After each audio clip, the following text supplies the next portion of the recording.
There we go. The tweet is out.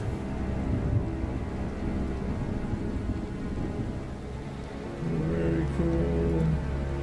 That is awesome. Like that. I love producing because I don't have to do a damn thing. It's so awesome.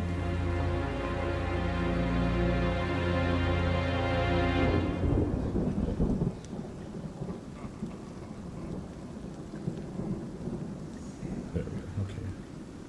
For a second, it wasn't showing me online. I'm like, no, don't do this.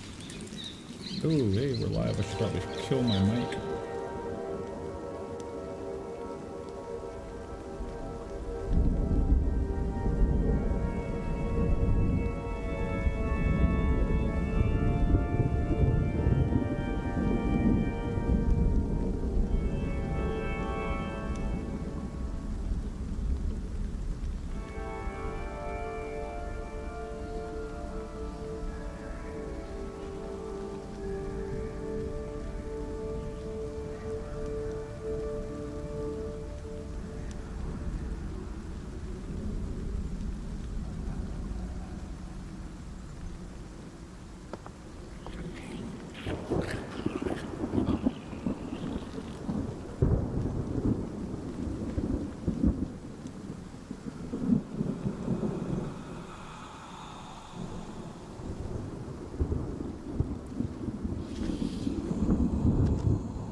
Welcome to Forged at the Table. My name is Charles, and I am not your dungeon master tonight. That job is landing on the shoulders of Stump-O-Matic sitting there up top to my left. He's going to be your dungeon master tonight, and this is the premiere episode of A Curse of Strahd. I only have a couple quick announcements, and then we're going to hand it on off to Stump-O-Matic and let him go around the table with his players for the night, and then we'll get this show on the road. We're not dropping any frames, and it looks like the internet's going to play nice with us tonight, so the curse maybe just have been lifted. So first off, let me remind everybody, tomorrow night there's a possibility of a special DM's design at 8 p.m. Eastern Time, where I'm going to be seeking the help of all of our wonderful viewers and people in our community to come along and help me design some of the room pieces for Saturday's Dungeon of Doom, which is going to be a 10-hour straight meat grinder, where it's going to be me and 2 other dungeon masters, possibly another one beyond that, tagging in and out. You guys will be able to drop in and drop out as you die. There will be dice being given away. There will be prizes for the people that actually survive the longest in it. And if you have not seen the bit spending table yet for that thing, it is amazing. There will be demons. There will be dragons. There will be characters running around with absolutely no clothes, weapons, or armor because of those bits. So it should be a fun time. We got some changes coming to the channel as far as some afternoon games are going to be coming up, so keep an eye out for that. If you're new to the channel, we here at Forge at the Table love nothing more than getting you guys involved in games. We have too many games right now going on for me to even count anymore. But if you want to get involved in some games, all you have to do is drop a follow on us here, get involved over on our Discord over there, and go ahead and keep your eyes and ears open, and I will announce all the games that happen to be coming up here on the channel. The other thing is that, let's see, if you can see down there on the bottom of the screen, there is a logo now for Tabletop Loot. We have just struck a deal with those wonderful guys, and they are sending us a big old box of dice to give away, including 2 sets of dice that they don't even have on the website yet. One will be coming up on the website next week, and one that will be coming up later on down the road. So that is super cool. So that we're adding them into our sponsor rotation and all that. So you guys are going to be getting some more free stuff from another really cool company. So I don't think I really have anything left to say at this point in time, and I am just sitting here droning on. So I'm going to turn this thing on over to Stump-O-Matic. As you can see, I'm now no longer on the overlay. This show is yours, Stump. Have fun, guys, and happy gaming. Hello, everyone. Thank you. Welcome to the Curse of Strahd. I will go around just straight down the line, have my players introduce themselves, just bring up which character you're playing, your character name. Don't worry about introduction of the characters. We'll do that in a little bit. So we will start with Cinetic. Go ahead. Hello, everyone. I'm Cinetic, and today I'll be playing Not Sure. And next is Takeda. Hi, I'm Takeda, and today I'm going to be playing Rustor, the High Moon Elf fighter archer. Thank you. And next is Lyricu. Hello, I'm Lyricu. I'm playing the human bard named Jenkins Leroy. And last but not least, Mr. Atavastic. How's it going, everybody? I will be playing Zashar, the Dragonborn Barbarian.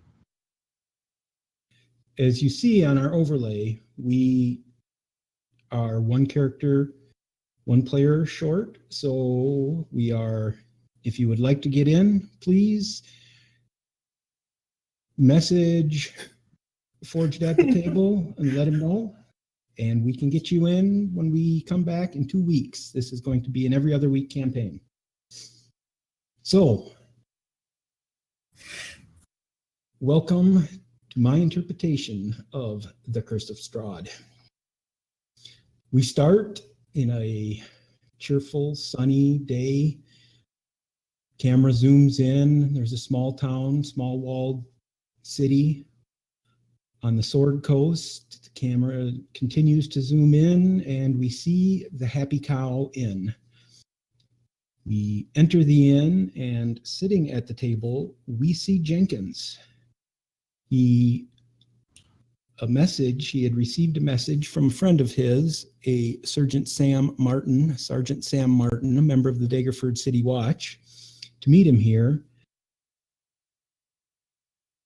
And Jenkins is the first one there. Go ahead and describe what we see as you are sitting there at the table.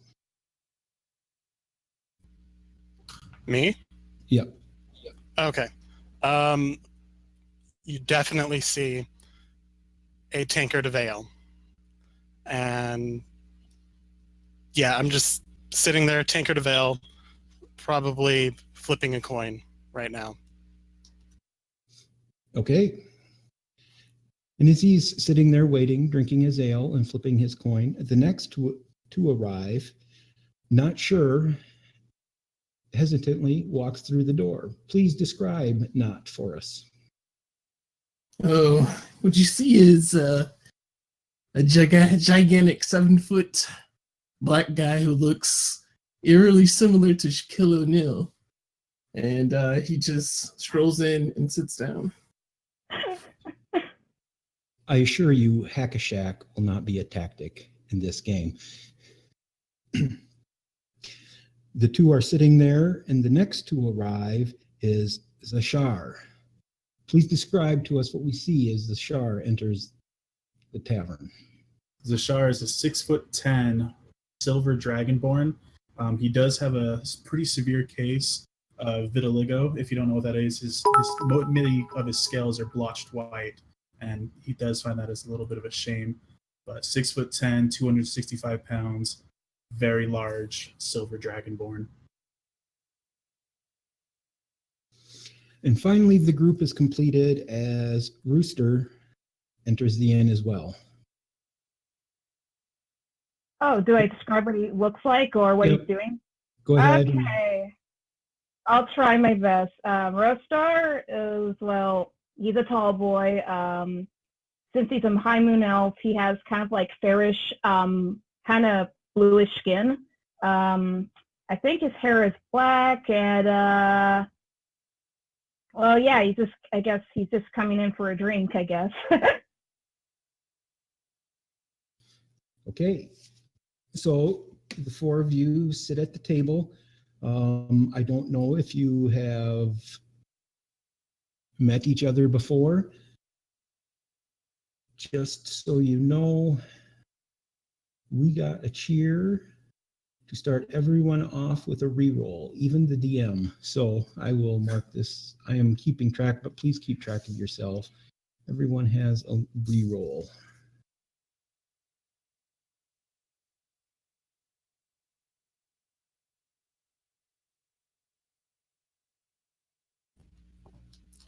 So go ahead. Just out of curiosity, what exactly is a reroll for those of us who are like first timers like myself? So what that means is after you roll a d20, you can say, you know what, I don't like that roll. I would like to use my reroll, and you can re-roll it. You then have to use the reroll. Okay, thanks for the cheer. So if you see each other, at the very least, you're aware of each other. Any discussion you want to go on, interaction, is you wait for Sergeant Martin. Now, Zashar will find a very quiet table to himself, sit down, and kind of just keep an eye on everybody in the tavern, but keep to himself, not say a word. Okay. Anybody else wish to do anything?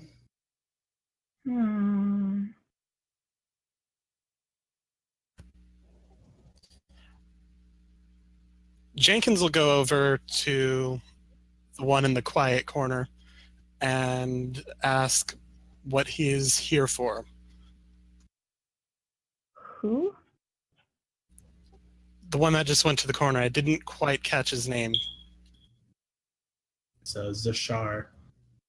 Zashar, that's the one. Is there anything he's looking in particular for, or?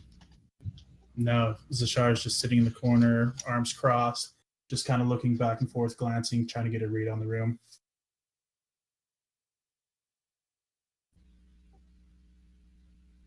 All right. Jenkins will go over there and invite himself to him. You just hear a low rumble of a roar come from Zashar. That's his only acknowledgement of you.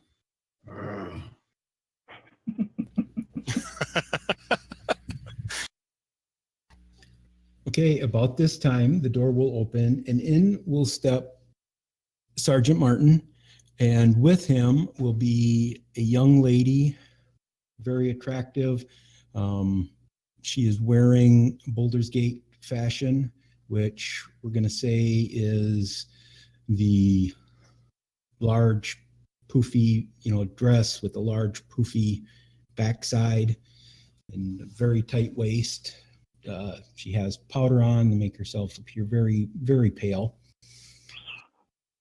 And Martin opens the door for her. She comes in, he comes in, and he waves at the four of you to come and join them at a larger table. Ooh. Begrudgingly, Zashar will stand up and sit at the farthest end of the table away from the captain's guard as he can. Okay. Just walk Okay. over and sit as close as possible. I guess Roster's like, we'll see why not.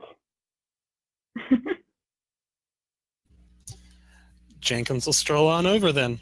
Okay. As the four of you are walking over, Martin waves at the barkeep and indicates to bring each of you around on him.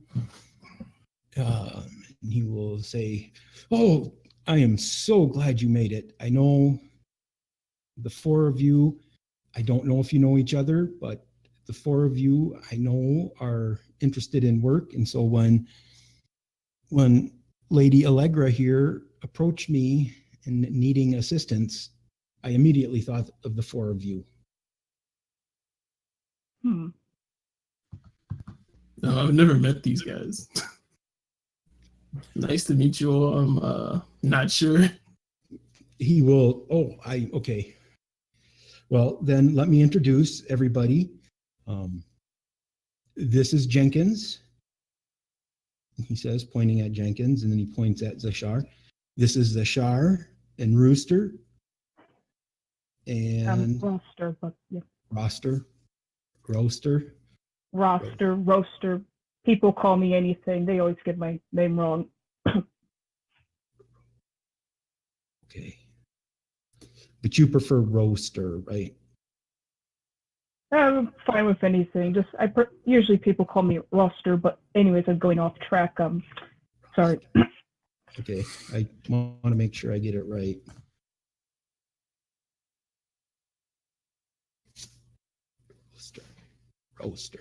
Roaster. Okay. And of course, not. He's hard to miss. And well, I had hoped that the four of you would know each other a little bit at least, but I am good friends with all of you, and I believe the four of you will get along and work very well as a team. And like I said, I know each of you are looking for work that could earn you some coin. And when Lady Allegra here mentioned to me that she needed help, I immediately thought of you, my friends. So I will let her talk. I will go and get our ales, and I will be right back. And as he stands up and standing behind her, he gives each of you, he looks at you and says, please help her. Help a man out. And he goes and gets a drink, and she will look at you each in turn, and she says, "Yes, I am Lady Allegra. I am from Boulder's Gate, and I'm here looking for my husband, Sir Alfred Allegra. He came up a couple months ago. He owns a hunting lodge southwest of Daggerford here. and he was supposed to be gone for 4 weeks, 5 weeks at the maximum, and he's now 3 weeks late. And my girlfriend said, he probably is just up here having a tryst. He's fine. Don't worry about it. But I heard rumors that there was werewolves active in this area, and I got worried. And I just would like somebody to go out to the hunting cabin and make sure he is okay. All right. I assume you've asked around about him, right? Well, I just arrived in town last night, and I spoke to Sergeant Martin. Was at the gate when I arrived, and he was so helpful, and he helped me get accommodations. And when I was talking to him, he indicated that he believed he knew he had some friends who could help me. So I really have just talked to Sergeant Martin. Okay. Well, I can tell you Sergeant Martin was definitely correct in recommending us. Well, me at least. Well, that is good. That makes me feel better. And really, he may very well just be out at the cabin having a good time. And if that's the case, well, then he gets to pay for it by paying you 4 fine adventurers to go out and check up on him. Mm-hmm. I'm willing to give you each 250 gold to trip out there. It's about a day's travel, a little more than a day's travel from Daggerford. And all you're expecting is it's like us to look for him. If we don't find him there, would you? Well, if you don't find him there, please see if you can find any indication of what happened, and then come back, and maybe we can make arrangements for you to search a larger area for him. Out of character question, can I roll to see if I know anything about the area she mentioned? Yes, go ahead.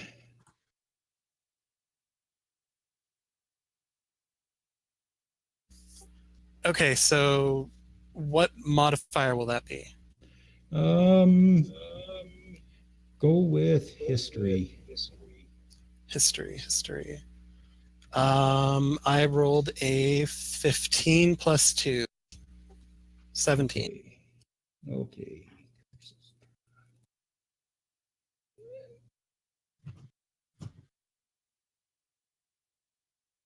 Just need a map of the Sword Coast.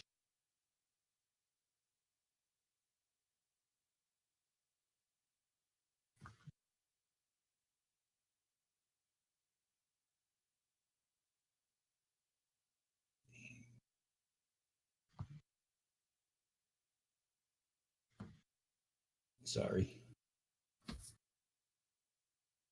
There's one in here.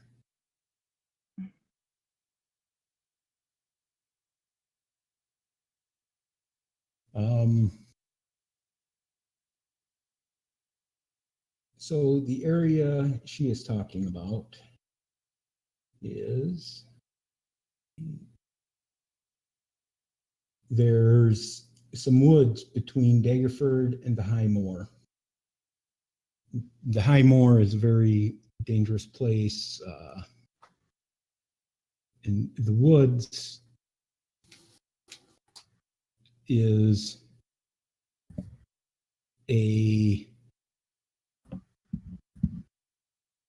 there's a lot of superstition and rumors about what happens in the woods, and there's long been rumors and stories of werewolves and other lycanthrope activity in the woods. But generally speaking, especially, I don't believe you're a native of Daggerford, but since you've arrived in Daggerford, a lot of locals view them superstitions.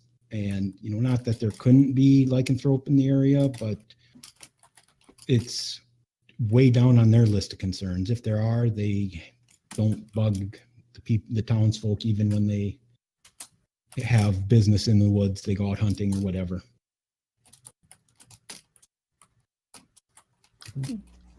Okay.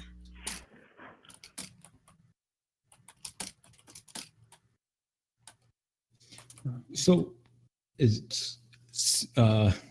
Sergeant Martin arrives back, hands out the tankards, and says, she has told you what she needs. Yes. She has. And are you guys willing to help her out? He looks at you pleadingly. I can't speak for everybody here, but I will help. First representative of Bloodbath and Beyond will be on the case. I don't mind. Good. Sure. Wonderful. Wonderful. That makes me so happy. I will feel so much better knowing that he could be laying out there with I need somebody to go out there and check. I really appreciate it. Thank you so much. And she will hand you each a pouch containing the 250 gold.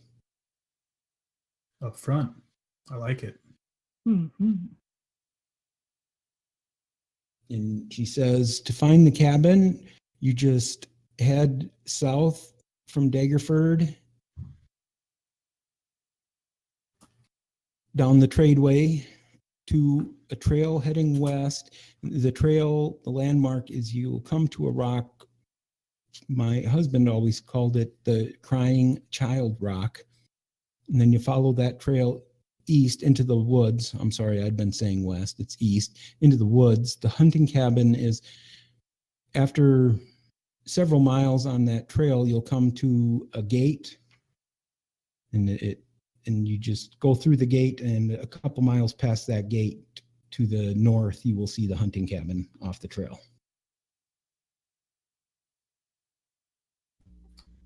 All right.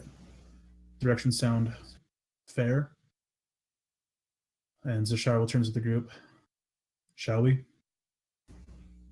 Sounds I'm simple gonna- enough. I'm ready to go whenever. I'm ready to do whenever, dude. All right. Before we set out, I think I should tell you a few things that I know. And out of character, Jenkins Leroy will explain to them everything you explained about the woods. Okay. So Lycanthropy and all of that. Does anybody want to do anything else before you head out? I mean, we got some ale. Yeah. Yeah, Might as well what's not up? waste some drinks. Yeah, let's do that. Let's have some fun. Have a toast and then drink it down. Okay. And or do you want to leave? It is about noon. Do you want to leave now or wait till the morning? Well, I feel the sooner we get on the road, the sooner we can get this job done and on with our business. Sure. Okay. So you take off. Are you just walking? I know no horse will be able to carry me Mm, very well. Might as well walk. yeah. Okay, the Tradeway is one of the main roads that it runs between Waterdeep and Boulder's Gate. It's well traveled, it's well maintained, it's patrolled regularly. So you encounter no problems as you are walking along the tradeway. You pass occasionally other people going north or south. You go by caravans that are kicking up dust. Come on, go back.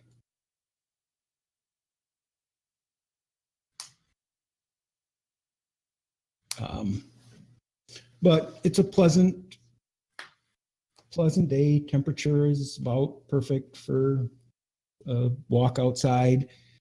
As evening gets closer, it's probably about 4 o'clock. You see a small outcropping of rock up ahead on the trail on the east side of the road, and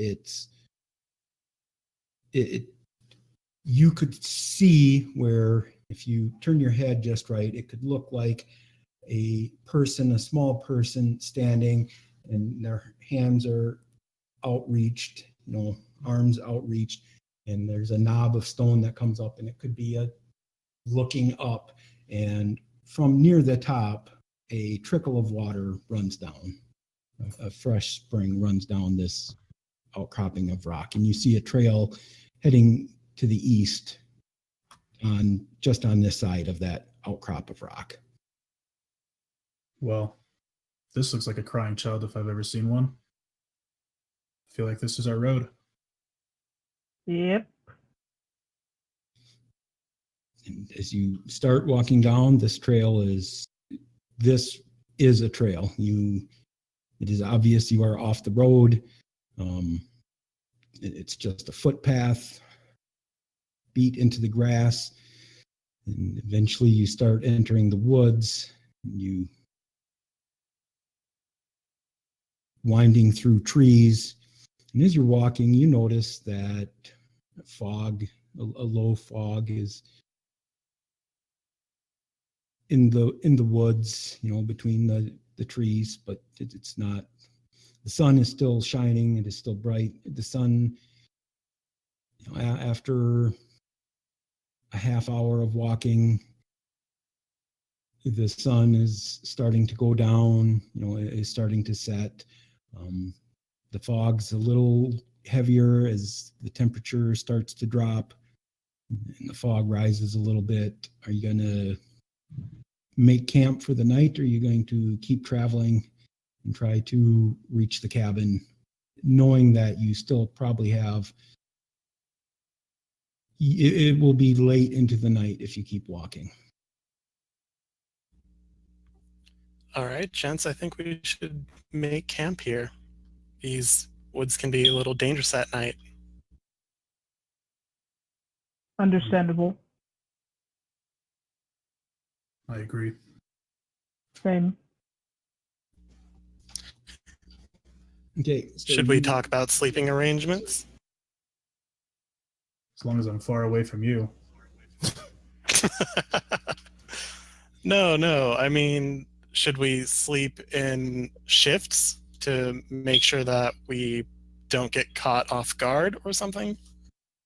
Oh, I don't sleep because I'm an elf, so I guess I'll keep watch.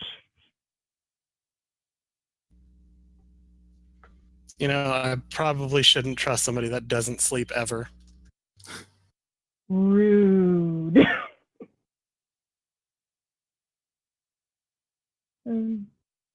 Okay, so is anybody else going to stay up and watch, or are you just going to leave it up to the elf? Not sure, is already asleep.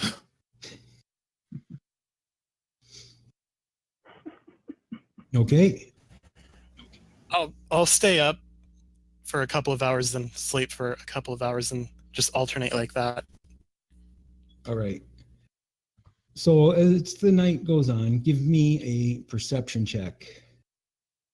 Okay.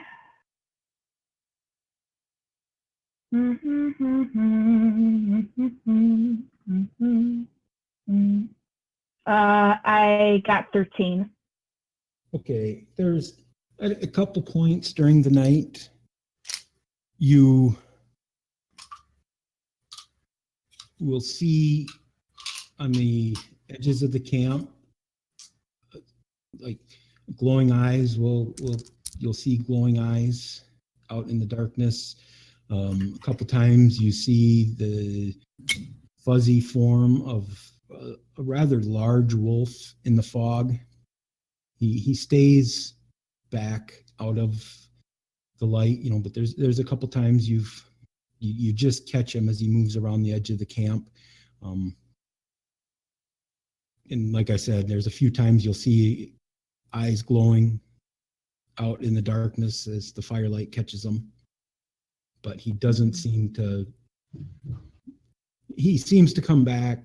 He comes back, you would guess 4 or 5 times over the night and just checks on, just investigating maybe something strange, but he doesn't ever come any closer than that.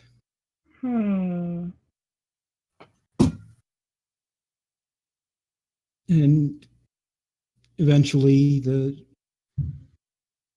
eastern sky lightens and the sun comes up and you guys all wake up.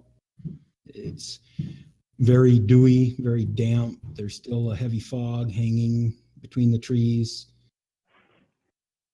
But you see it looks like it will be another beautiful day on the Sword Coast.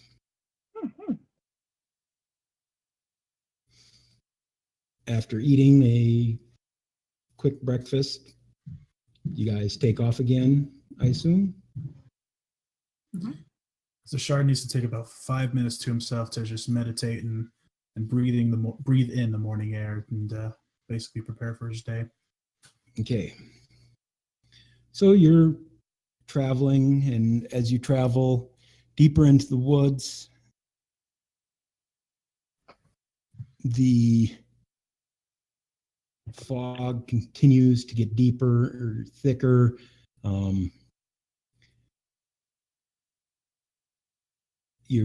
Your vision, the how far you can see, continues to get shorter and shorter. The trees start to get thicker and more gnarled. It's a very heavy, damp fog. And if everybody would give me a perception check, please.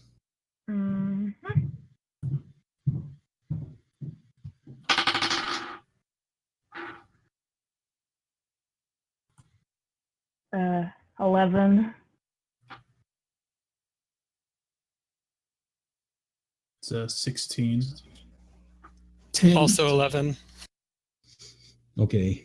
The 10 and 2 11s are unaware, but with the 16, you spot at least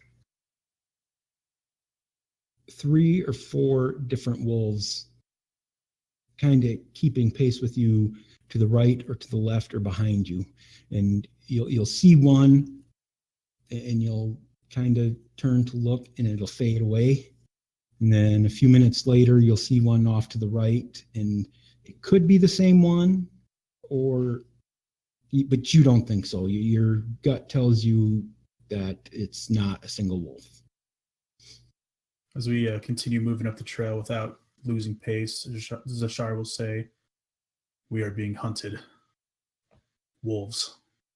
And a short time after that, a chorus of wolves' howls will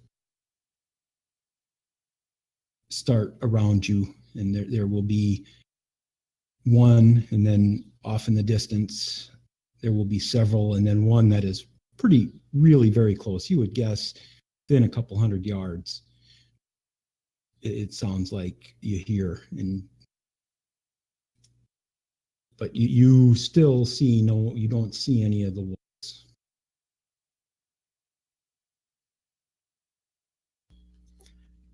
By chance, would animal handling help in this situation at all? Sure, give me a roll. This will give you some knowledge.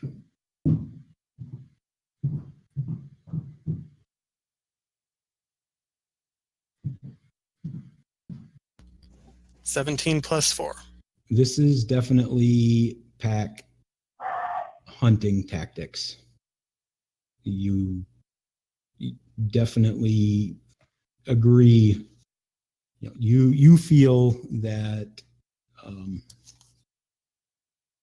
Zashar is definitely right in his assessment that they are hunting you. Then I will confirm exactly what he just said. So it's probably been 2 hours, 3 hours maybe since you've left. You continue on. While the fog is still thick, the fog is thick. You look up and you see that the sun is still shining. Yet the wolves are there, and every now and then, at this point, you all start to catch glimpses of them every now and then, but they don't. They're not moving in. After that one set of howls, it hasn't happened again. And you're walking, and you look up, and despite the fog, the sky is still clear. The night sky is clear. You can see various stars. And I'm just going to let that sink in for a little bit, and you can discuss. So are the wolves still chasing us, or are we good? Yeah, they still seem to be around. The moon is bright.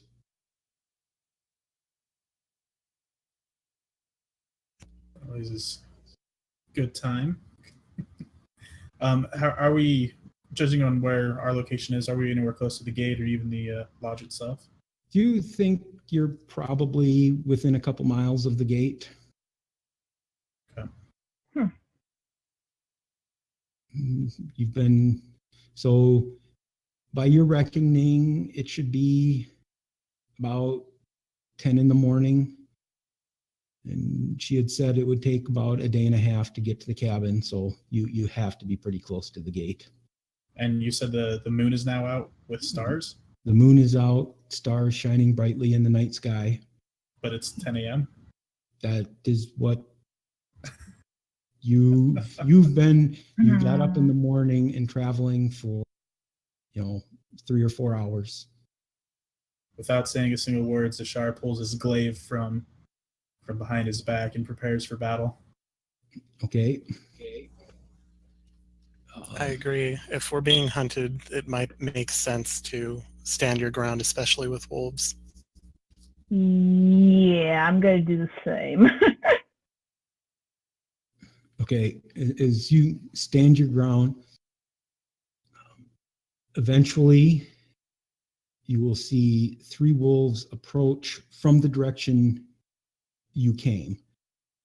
And they come down the path, and about 20 feet away, they'll crouch down, and they'll put their paws out in front, and they'll crouch low, hunch low, and they will look at you, and they will growl lowly, quietly. It's just a low growl, and they're watching you. Zashar will stare them right in the eyes and begin to give his own little growl. And then from behind them, you will see 6, 7 more wolves. Oh my god! Creep up, and again they crouch down, and they're watching you and waiting. I'm going to be like, bring it on, you foul beast. Can I do a intelligence roll to see if I know what to do in this kind of a situation?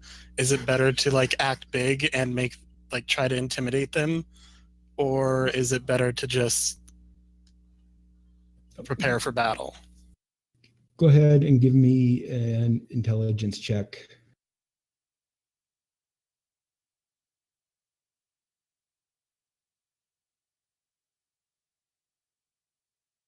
+15 +1. They are not acting like wolves. If they were hunting you, obviously the pack is there. You think they would, they seem to be just waiting to see what you're going to do. Guys, I'm not ready to catch lycanthropy, you know? Seems like a bad idea. Do I have something for this? I'm gonna go ahead and cast Shield of Faith. Okay.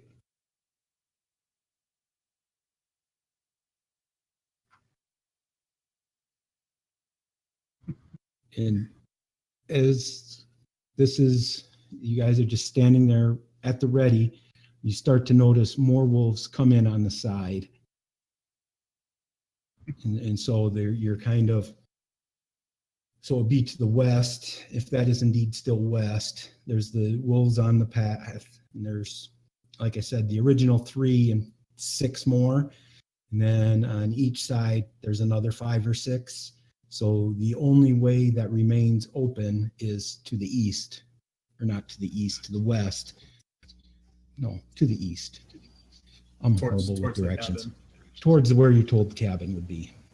Gotcha. So it seems like fleeing is the better option. Can I try to convince the party to flee to the west?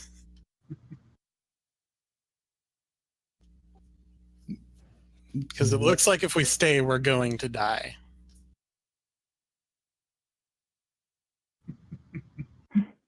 But how far away are the wolves from us on every side? Yeah. 15 to 20 feet. 15 to 20 feet. And so Zashar begins to look as big as he can, but he'll start moving backwards slowly and kind of indicate towards the group, this might not be our fight. Yeah, I'm just gonna back off with them. Okay, so you back off, and as you start moving, it starts, the wolves fade back into the fog, into the mists. But every now and then you will see, actually, everybody give me a perception check as they start to fade back. Okay.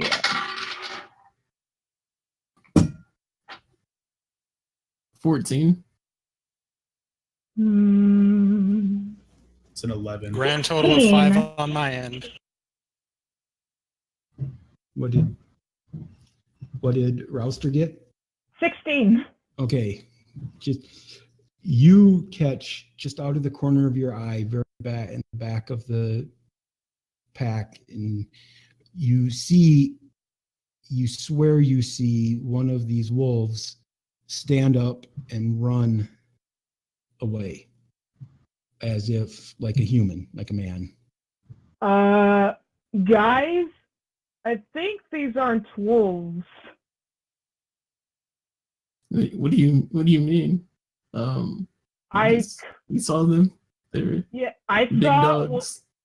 I saw one walk on 2 legs. I think these are werewolves. So you mean the people from the previous town aren't just craven? Oh, werewolves. Don't know what to say.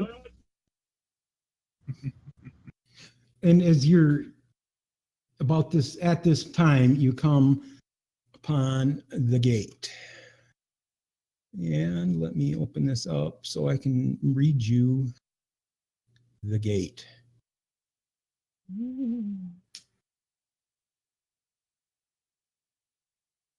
If I was a good DM, I would have had this opened already. Nah, you're doing fine.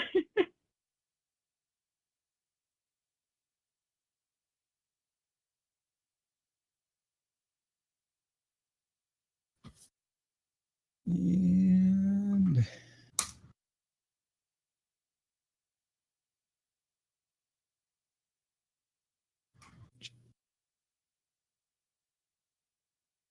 no.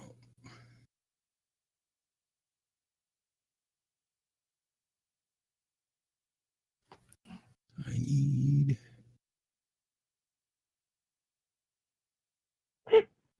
Excuse me.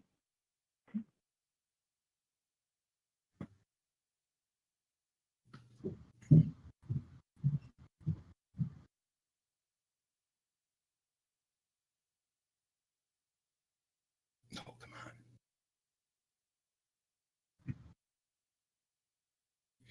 Okay. The fog spills out of the forest to swallow up the road behind you. Ahead, jutting from the impenetrable woods on both sides of the road, a high stone buttress looming gray in the fog, huge iron gates hang on the stonework. Dew clings with cold tenacity to the rusted bars. Two headless statues of armed guardians flank the gate, their heads now lying among the weeds at their feet. They greet you only with silence.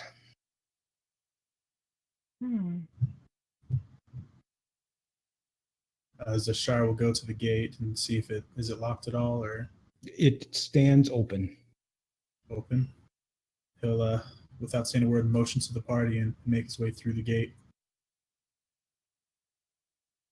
Okay. Does anybody not follow through? May I do a Arcana check to see there's nothing fishy going on with the gate? Okay, go ahead. Okay. Let's see.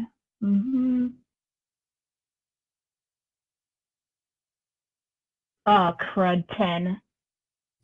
It appears to be just an old, creepy gate. It's normal. I guess I'll go through this gate. Why not? Okay, so after everybody passes through the gate and you may go about 5 feet, you hear a slam, a loud clang as the gate slams shut behind you. And you turn around and look, and walls travel north and south as far as you can see. And then I scream, I knew it! Like the gate is gone? The gate is still there, but it is now closed. It's slammed closed. And before, when you came up to this gate, on the other side of the gate, when you would look north and south, it was just forest. And now, when you look back towards the gate, you see the walls stretching to either side and mountains climbing to the Can I north. check to see if the gate still opens? When you step up and try to pull it open, you cannot open it. You cannot budge it. This is nice, guys. Well, shit. At least we're getting paid for it, right? Right. That's a good point. Yep, I agreed. mean, if there's nothing here to spend the money on, like, it doesn't really matter, right?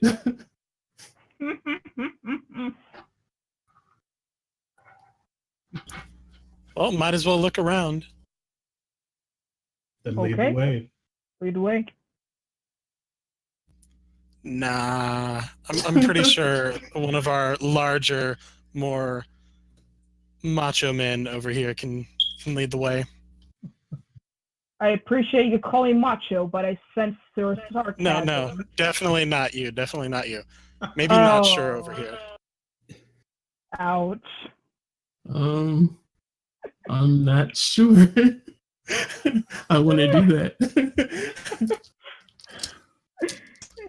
I'm pretty sure you do.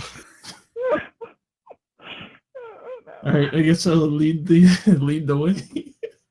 Okay, you continue down the path. Yes. Yes. Okay, so a couple miles and you see a quaint hunting lodge to what would be the north of the path. There's lights on, the door is open, soft music plays from inside. And there's a carriage, a black carriage sitting just off to the side. Can I take a look in the carriage? You go and look in the carriage window. Inside is a standard luxury carriage, the interior is covered with red felt lining, and the seats have red felt. And And it looks like well kept. Yep. Well kept. Any horses near them? Near the Yeah, and cage? horses.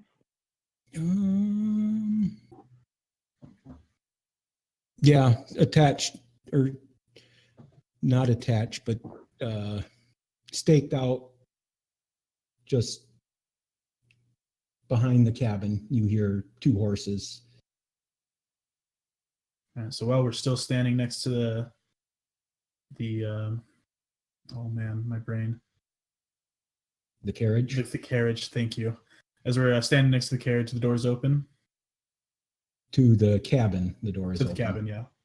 Yep. Standing there, Zashar will face the cabin and shout out, "Master Allegra, are you there?"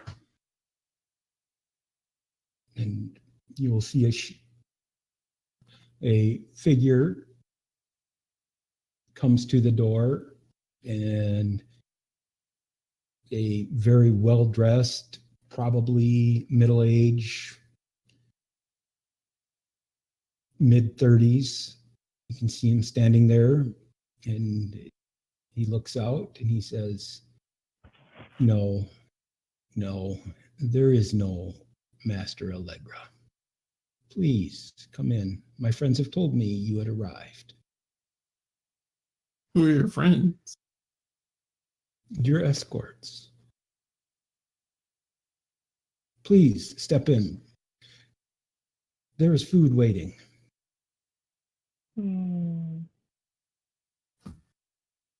Zashar doesn't budge, just stands there. Yeah. You know, but- maybe we can just all eat out here. Let's just have our chat out here. Like a picnic. Yeah, like a picnic. I like picnics. Picnics are nice and not threatening. He will No sense of foreboding out here, but going in there, sense of foreboding. chuckle slightly. I will give you one. Charles, they prefer to eat a picnic. Please arrange a picnic. You hear movement inside the cabin, and a short time later, a stereotypical English-looking, tuxedo with tails butler comes out with a blanket, and he spreads it on the ground. He brings out pillows for you to sit on, and then starts bringing out plates of chicken, fried chicken, breads. There's a couple different corn on the cob, some cut up melons, and several. He brings out a couple pitchers of iced wine with goblets. Holy shit. The gentleman will look. Is this suitable? Yes. This is definitely nice. I like this. I'm impressed. I will impress you again and again. It's working. The question is, will you impress me? Say what now? Well, I'm sorry, I get ahead of myself. Please, let us sit, enjoy the meal. We can discuss afterwards. Zashar will take a seat, but he will not touch any of the food. I'll raise the eyebrow at the guy, and I'm like, okay. I give my word the food is safe to eat. Charles, would you have any qualms of eating this food? Of course not, master. And I am slightly offended that you must ask. No offense, but I don't really know this Charles either, so I'm gonna cast Detect Poison and Disease. It is the food is all you detect no poison or disease in the food. As far as I can tell, it's all right, guys. Jenkins will be the first to take a bite Okay. of the corn on the cob, preferably. It is very good. It's a bit dull, but not so much that you're like, oh, this just isn't right. But everything as you eat other food, everything is just, and as you look around, you start to notice that everything is just a little dull. You think back to the red felt in the carriage, and when you think about it, it should be just a little more vibrant than it was. It was just a little dull. I'm gonna immediately put the corn on the cob down. What is the matter? Oh, nothing. Not sure. Maybe you should take a bite of the corn on the cob. It's pretty good. You should try it.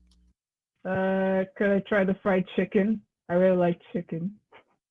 And again, it's good, and it should be really good. You can taste the spices that was rubbed, and so that it should be really good. And it's good, but it's just a little dull.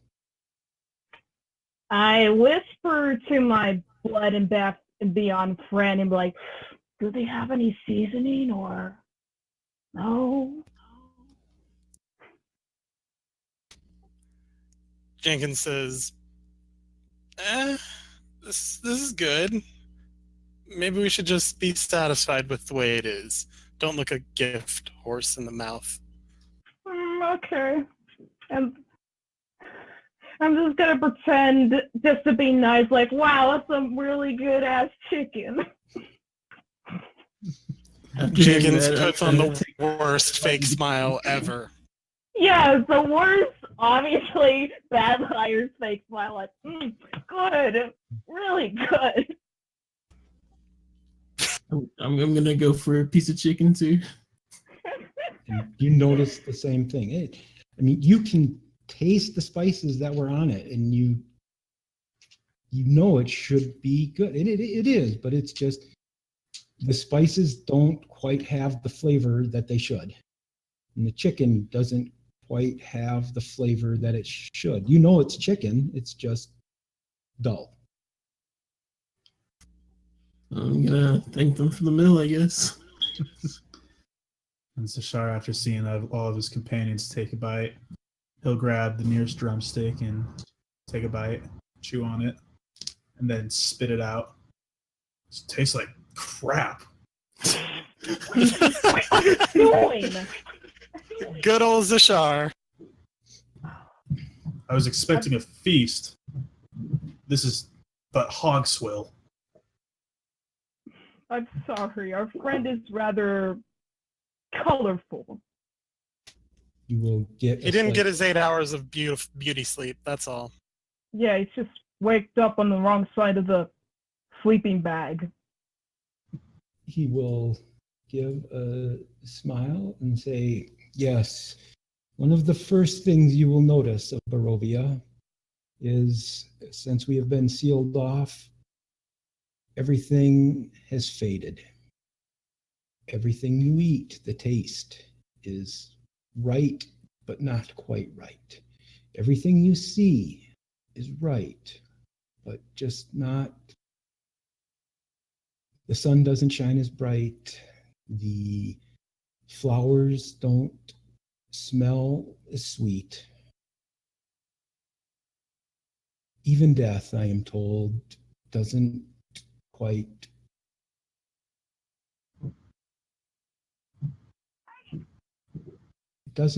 carry what you expect.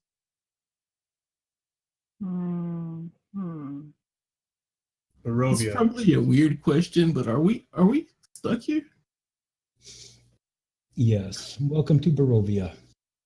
The gods, to punish me, sealed it ages ago. We cannot leave. Occasionally, the mists open to allow a band that is wandering. Usually it's in the woods, but sometimes in the plains and woods I've had groups from the land they call Greyhawk, land they call Faroon. They're walking in the woods in some heavy mists, and then they are here. That sounds like what happened to us. Oh, yes. Oh. How far are we from the Swords Coast? We are not on the plain with the Sword Coast. We are in my own little prison. You and me So both, trust me. So basically, we're trapped here. Yes, not even death releases you. Hey, how long have you been here? I have been here since ages. Since the gods decided to take my love, have my brother betray me, and secured my kingdom away. And who are you? Why? I am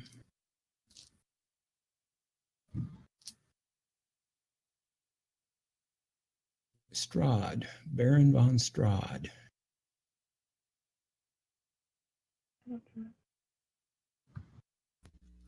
Can I do a history check on any of the stuff that he just mentioned, like the name of the plane and his name? Okay, go ahead.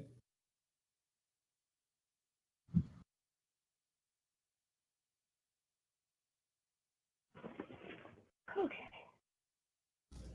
Ooh, I rolled a 14. You, Barovia,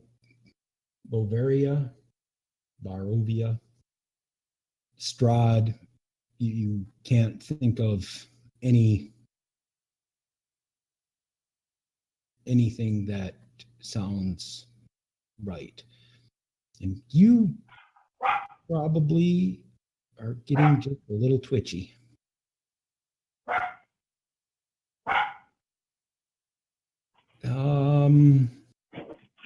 I want to say Rouster. You're the Monster Hunter family, right? Yes. Why do you say that? Well, no, this is me. I'm sorry.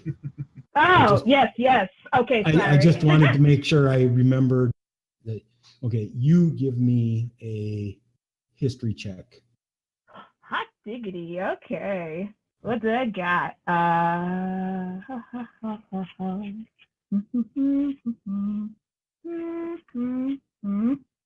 22. Hot damn. Okay, you remember just in the corner of your mind, you remember your grandfather talking to your parents and him. You are pretty sure you heard him say Strahd. And the last time he visited you guys before he disappeared. And then I guess I pull out my whip out just and just back away, like the other reason why my family disappeared. All two. Raise an eyebrow. Your family disappeared. When would have this been? Many, many years ago. Well, they may have wandered into my little world. And if they did, chances are that yes, they did indeed, for you, would have disappeared here. But I will need specifics. What was the name?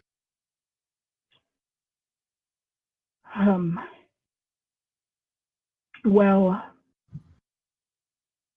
out of character. Sorry, I hate to say this, but I didn't give the grandfather a name.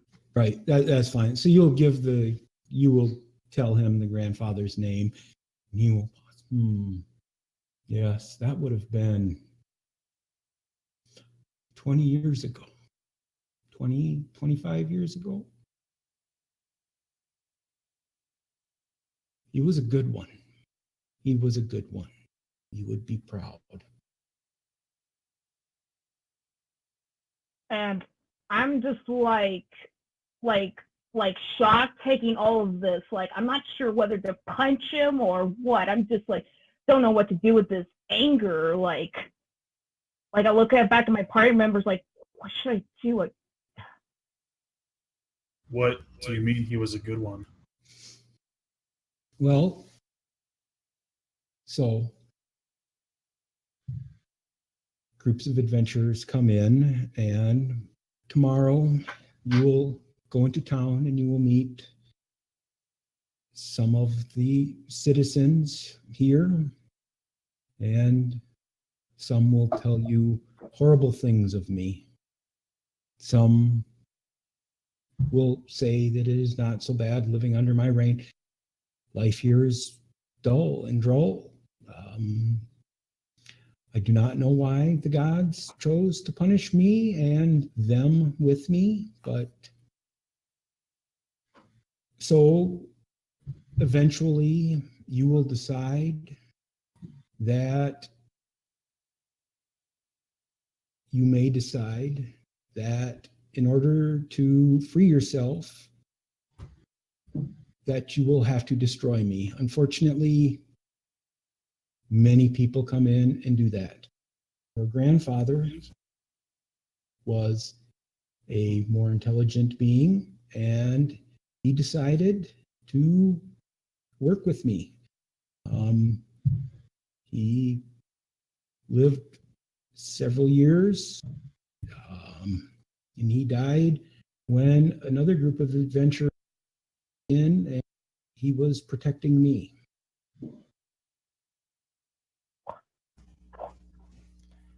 Okay, I'm just gonna cut in right now. Can we rewind to the part where you said that death won't release anybody here? Are you saying how are people dying if death doesn't release you? Is it just you that's not allowed to die here or something? Death is possible. Your shell of a body will die, and your soul, your spirit is stuck in Barovia. Okay, so how about those gods? Which gods put you here? Well, I assume it was. He will list off the Farunian gods that they list in the DMG is the base gods they use. So Helm, Tyr. So answer me this, Baron Strahd. Why tell us all this? Well, I have found, or my hope is, when I am informed visitors come, I shall meet you here. I shall tell you the truth of it. So when you decide I am a monster and I must be destroyed, before you throw your life away uselessly for naught, you will hear the truth from me. And if we've decided to kill you now? That would be too bad. You haven't got to experience the joy that is Barovia yet. I mean, with the food I'm not too keen on this place, but I'm not too keen on striking now. I'd kind of like to get to know this place a wee bit more. Not so much the food. Why do you say that we'll come to think of you as a monster? Because I am. Oh god. Well, look at the time. This has been pleasant. So, the truth. Years and years ago, I was in love. I ruled a kingdom. I built my castle. And he points, and behind, silhouetted by the moon, is a very Gothic castle off in the distance up in the mountains. I was in love. I was to be married. My brother got jealous. And he convinced the love of my life, the woman who loved me heart and soul, he tried to poison her mind against me. And she fled. And my brother and I met at the top of the battlements. She was behind her. I talked to her, and I caught my brother in a trap where his lies were exposed, and she was coming to me. And instead of allowing her to come to me, he grabbed hold of her and threw himself off the battlements and dragged her with him. And I was enraged. Great rage. And the guards on the battlements, I don't know why they believed my brother, or they came to attack me, and I slew them all. And I slew every living being in my castle who may have helped my brother. And as I woke up the next morning, the gods had decided a being as powerful as me was not in Faroon. They had trapped me, my castle, and my kingdom here in this pocket. And now we're trapped with you, and we have to make a decision. Unfortunately, well, there is no decision. There is no way to leave. So, if there's no way to leave, then what exactly did Roster's grandfather help you with? What exactly was he helping you with? If there's Well, no way to leave? He he became one of my guards and guarded in the castle, and occasionally outsiders get lost and enter Barovia. I don't know why these wicked gods allow people to wander in and meet the same fate. Who knows the evil inclinations of the god?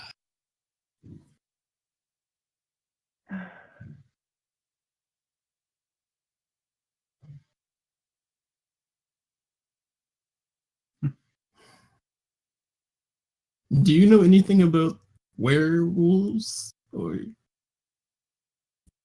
Werewolves? yes.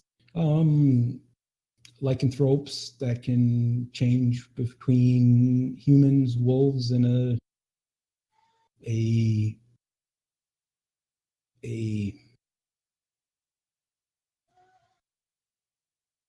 what's the word I'm looking for? It just left my head. Between wolves and man. Yeah. A between part wolf, part man. Hybrid? Yes, hybrid. Thank you. I have not had to deal with werewolves since before the punishing. I only asked because it seemed like we were kind of led here or forced here Oh, by a pack of wolves. your And my imagination is the hounds that were following you and making sure you arrived here safely. Just hounds, loyal beasts. So we I could have roll tamed him? An insight check on that. Does it seem like he's telling the truth? Oh, well, give me your insight check.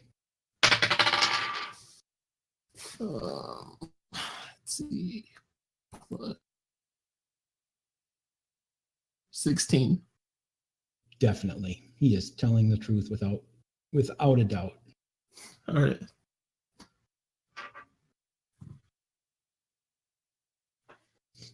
So, I welcome you to Bavaria. And as he says that, he looks at you and you feel a wave of intense power as you are drawn to look into his eyes. And everybody give me a Constitution saving throw.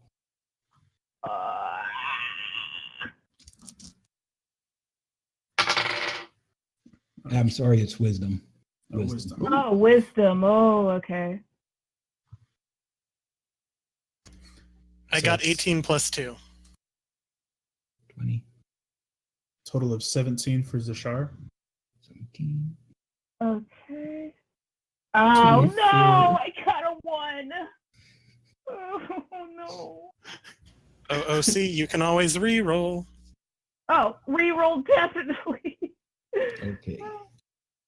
Oh, another 1. No.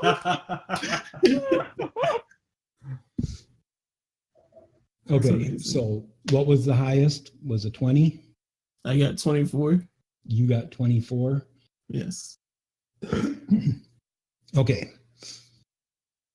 And Zashar, no, I'm sorry, not. With your 24, you will wake up first. And you are outside an old rundown cabin. The sun is coming out, and your companions are sleeping beside you, even the elf. Oh, even the elf is sleeping. That's ironic. Can I look around to see if there's anything like nearby? You look around, there's a short ways to the south, you see the trail running back towards the gate or further east in the direction you were going. There's the wheel marks from the carriage. There's you see a couple odds and ends of chicken bone from the picnic. All right, now I'm gonna try and wake up my party, I guess. Okay, you easily wake them up. And Get up, rise and shine. What happened? I immediately mention, oh, hey, you were sleeping too? No!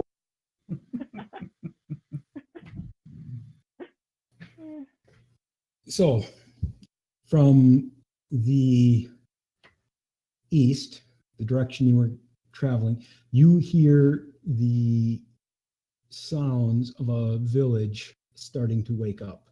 You hear a rooster crow. You hear the sounds of somebody splitting wood. A dog barks. A child cries. And we're sure it's a dog. Well, no. Wowzers. So was last night real or was it just a dream? Let's hope it's a dream and Let's Quick, go check somebody that eat gate. something. Let's check the gate. See if it'll open. You will go back to the gate, and it still is closed, and it will not open. Well, I guess there's only one way to move, and that's forward. Yep. Unfortunately. Yep. Are there any other people around? Well, not here, but if you head back towards the village, you hear the sound. Like I said, every now and then you will hear a child yell out, a baby cry. Tall shapes loom out of the dense fog that surrounds everything. The muddy ground underfoot gives way to slick, wet cobblestones. The tall shapes become recognizable as village dwellings.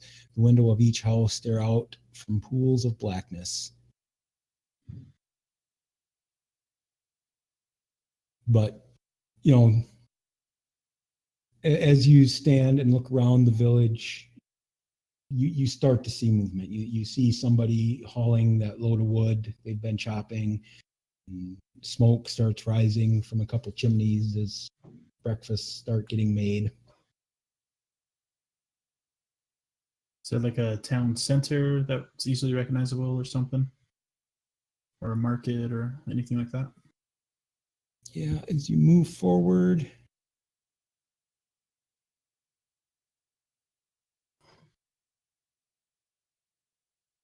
you see a tavern. A sign hangs precariously askew, proclaiming this to be the Blood of the Vine Tavern.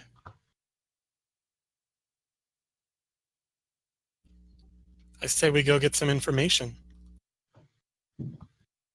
Agreed. Okay. You go in, and behind the bar, you see a human male. He's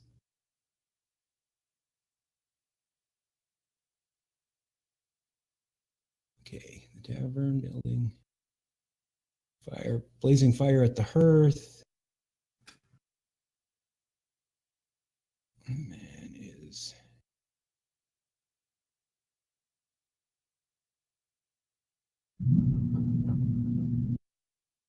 okay. The barkeep is a pudgy little man, human. He looks up as you come in as he is cleaning glass. And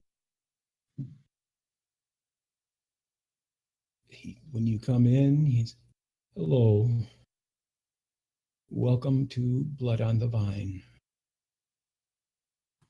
May I get you something?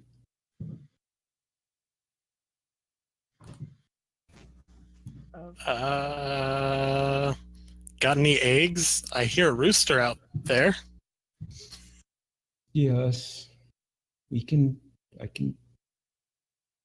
eggs. We have eggs. Anything else? The rest of you? Well, we are all new here, so yeah, we'd love an explanation. Yes, please. That'd be nice. Whatever you can tell us, nothing too deep. No need to tell us your entire life story, just the basics of this place. Well, the Blood on the Vine is a tavern. We serve drinks and some meals. People gather here. That is the story of this place. Riveting. What do you know of Strahd? Strahd. Strahd is a merciful and kind master. I'd like to insight check him, see if he's lying. Okay. I'm gonna go turn on a light real quick. Yeah, me too. I look like I'm on NBC hiding from the police or the SWAT team. There we go. I need to see my face better. Sort of, at least. Rolled a 17 on insight. He is. You caught a slight shudder when Strahd was first mentioned, and then a very rote answer.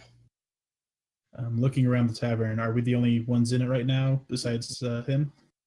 There is 3 sitting together at a table, and another one who is sitting at a corner table by himself. Okay. So I'm going to motion for the barkeep to come really close. As I do that, I'm going to slide a gold piece across and say, who is Strahd really? He sees your gold piece and he looks up at you with wide eyes, kind of surprise in the eyes, as he picks up your gold piece and looks at the stamp that was on it, the mint, where it was, the type of coin it is. And he says, "Oh, you're new. I'm sorry." And he'll put the gold back down. Strahd is a kind and merciful master. And I coughed, "Bullshit." And he will kind of look around, look at the people, and Strahd is a kind and merciful master. First rule of Strahd, I guess we don't talk about Strahd very much. At that, as he repeats it for the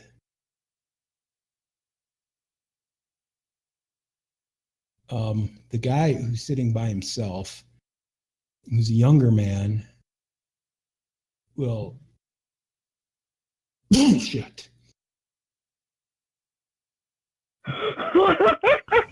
Oh no! New friend. I'm gonna slide him another coin and say, "I'd like some eggs, maybe some bacon." Yes, you are indeed right about Strahd.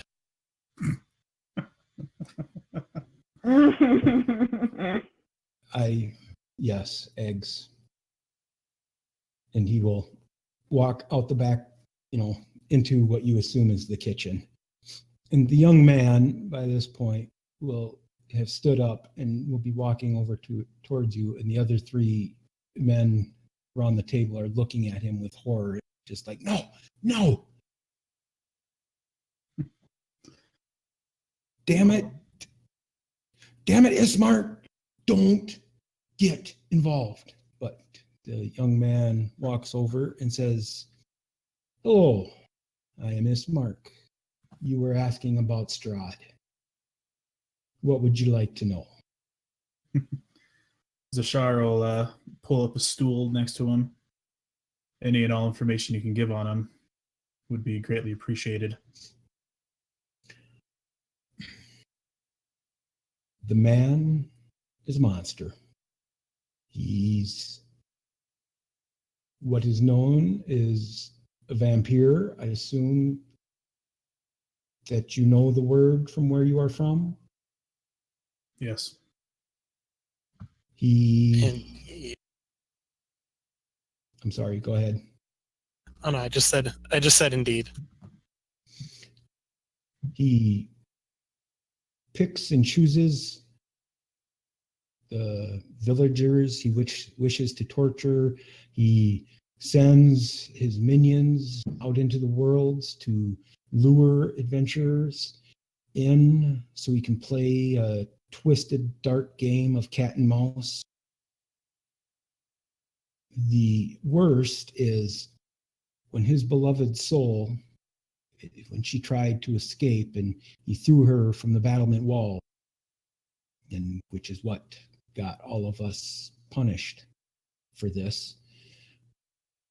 when her soul makes its return, her spirit returns, souls, spirits, not even spirits can enter or leave. So if you are lucky when you are born, you get one of the spirits that are still trapped. If you are unlucky, you have no spirit. You have no soul. You are as dull as the rest of this land. But when his beloved's spirit for that unfortunate family returns, then his conquest begins anew as he attempts to convince his love that he is a benevolent and kind and worthy of her love. And how often does this happen? Well, he believes it has happened recently with my stepsister. And that is why, despite everybody else's warnings, I will not sit quietly and allow that man, that being, to take her. I can understand that. Family is very important.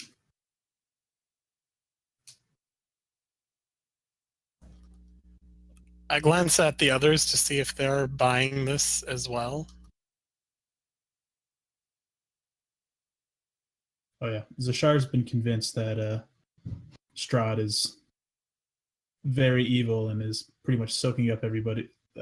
Ismark's words. Same.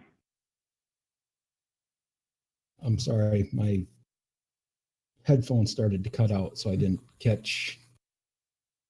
The gist is you guys agree that he's evil? Absolutely. Okay. And I think it's been an hour and a half. Charles, is it a good time to take a short break? Yep. Okay. So then I can get a different set of headsets. Different headset. So we will take a short break and be back and see where they decide to go.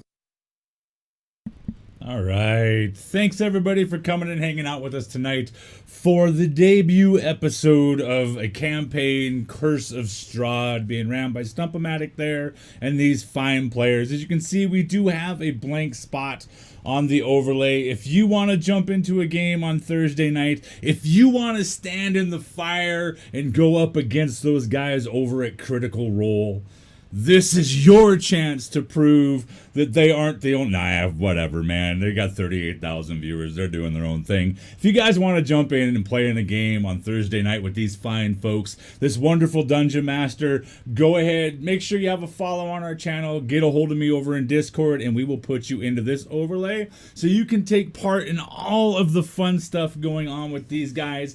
There are also going to be at least 2 more campaigns that are going to be announced here shortly, so pay attention to that. I'm looking for 6 players, possibly in each one of those, if not 5. One is going to be an all-dwarf 5th edition campaign, and the other one is going to be Evil is Coming to the Forge. We're going to run an actual all-evil campaign. Both of those most likely are going to be set in the realm of Midgard, not the free city of Zobek. We're going to pop it north and go over to Mordashku and those places where the vampires and the dwarves reign.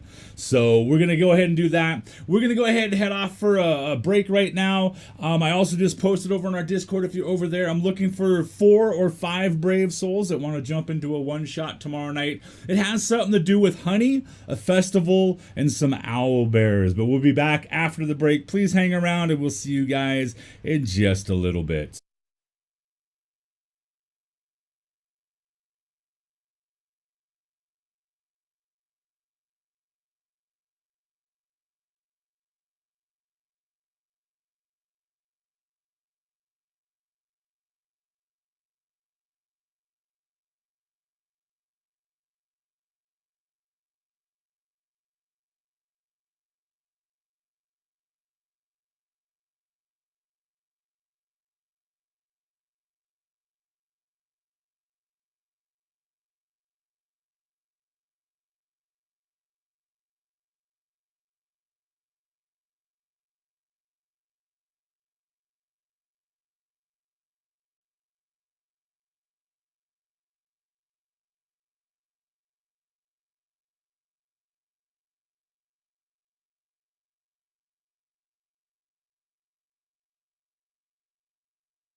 All right, welcome back. We're back.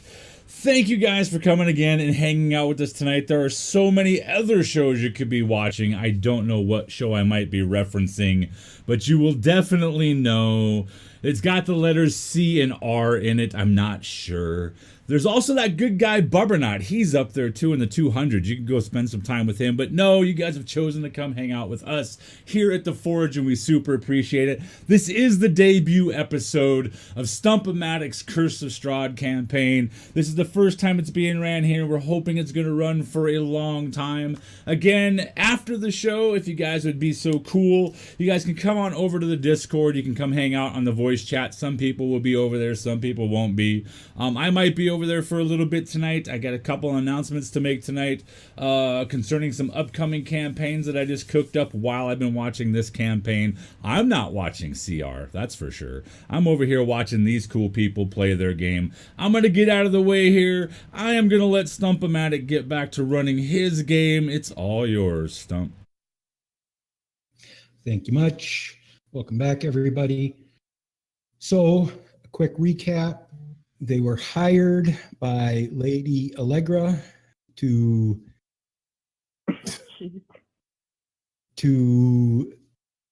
visit their hunting lodge and see if her husband was okay. They traveled to the hunting lodge. As they were traveling, they were walking in the morning, and suddenly it went from sunshine to late at night, clear sky, stars, the moon. They came upon a gate. They walked through the gate. The gate slammed shut. They could not open the gate. They continued. They got to the cabin, the hunting lodge, and they met a man who introduced himself as Victor von Strahd.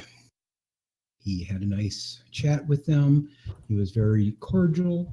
He was a nice guy. He's just misunderstood, and he wanted the opportunity to let these new citizens of his know that he really is just a swell guy.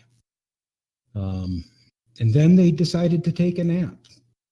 They woke up in the morning, and they are visiting a village that was not far from the hunting lodge, and they just met Ismark, who is spreading nasty lies about this nice young, the beloved leader of the land, and saying that he is a vampire and he is sucking the blood, and that he is showing an unhealthy interest in this man's adopted sister, Irina Koliana.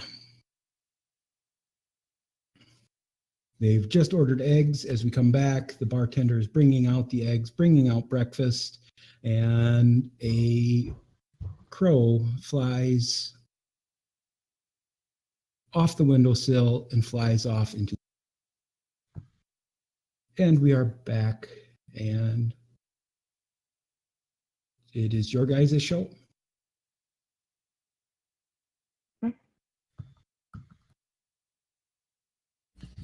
So, Jenkins Leroy will take the first bite of the eggs with a quick murmur of "Hail Strahd," and then he digs in. Okay, and again, just like the food last night, well, this is This just tastes dull. The innkeeper apparently made, or the tavern barkeep apparently made no attempt to flavor this meal at all. So it tastes like eggs and bacon that was just fried and thrown on a plate. No And salt and pepper? top of that, it tastes dull for even bacon, which most people will agree is, I mean, you can't ruin bacon, but this bacon is just not quite right. It's bacon and it tastes like bacon, but it isn't bacon. Jenkins will kind of murmur that this bacon has about as much personality as our residential barbarian. And an angry snort comes from Zashtar's snout. Kind of bares his teeth at Jenkins over there. So I assume it's not seasoned either, not salt or pepper. No salt, no pepper. Blasphemy.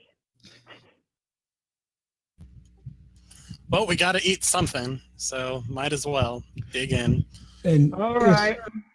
Ismark will nod and say yes. That's since nothing tastes good, a lot of people don't even try. They just eat purely for nutritional value. The land is dead, just like Strahd. No. At this, the other three sitting at the, just throw their hands in the air and say, well, Ismark, if you're going to invite his wrath, we're not going to be here when it visits, and walk out.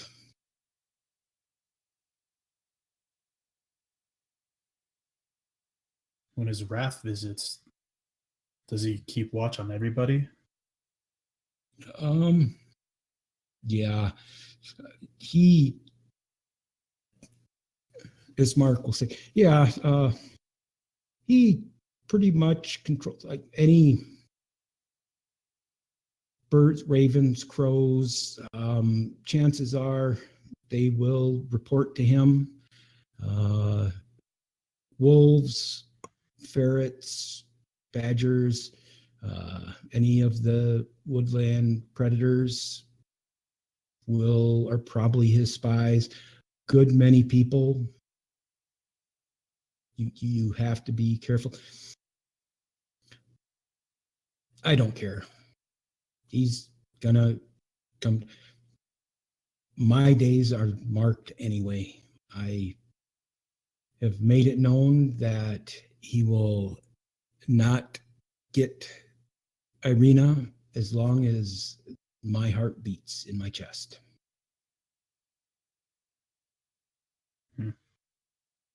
I like you, Ismark. So you are my best hope, and unfortunately, I have to tell you that hope is slim. Well, where would you suggest that we start?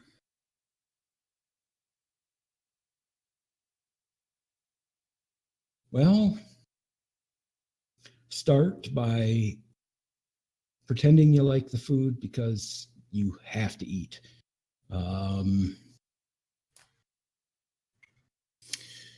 He thinks for a while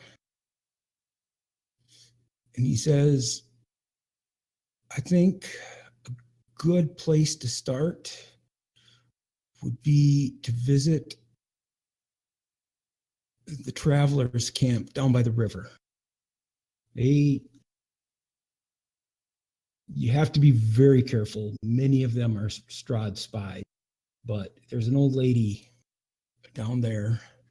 Let me get her name.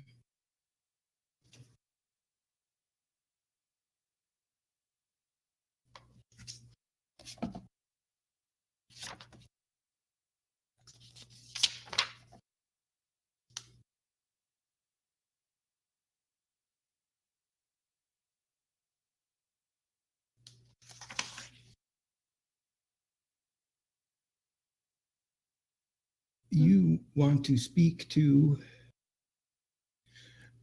Madam Eva.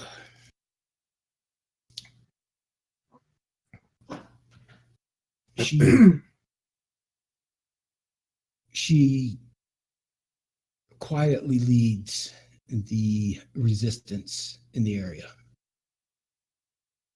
And as he's speaking, the door is kicked in, of the tavern is kicked in, and 3 burly, rough-looking men will come in, and they will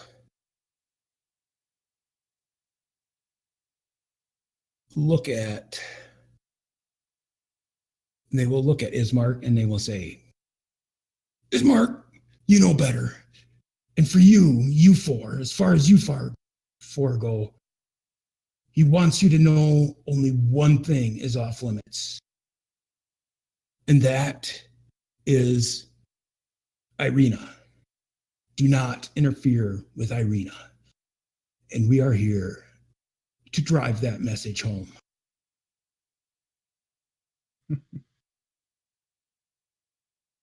At which part Ismark gets a little pale. He was speaking very confidently. You see the color drain. And he says, okay, well, we find out how much hope there is. As the 3 of them start to stretch and their skin kind of roils and their fingers extend, they crack and a fur starts to grow. You see fur start coming out, lower jaws extend as 4 or 3 half-wolf creatures are looking at you and say, you will do as the master wishes. And let's roll initiative. Okay.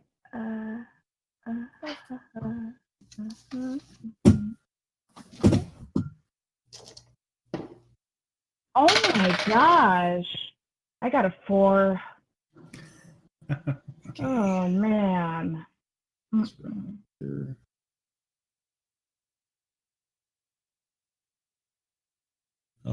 Anybody get a 15 or above? 16 plus 4 modifier. And that is Jenkins.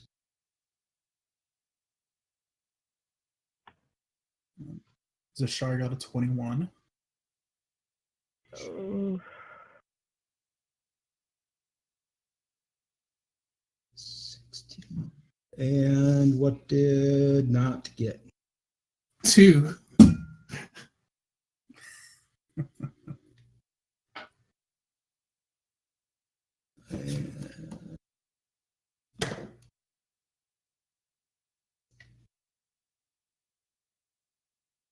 What's his name?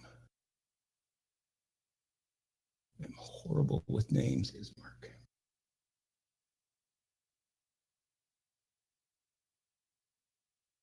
Okay, Zashar. The crack of his neck, he would like to rage Okay. and charge forward at the closest were beast and Okay. big old swing with his glaive.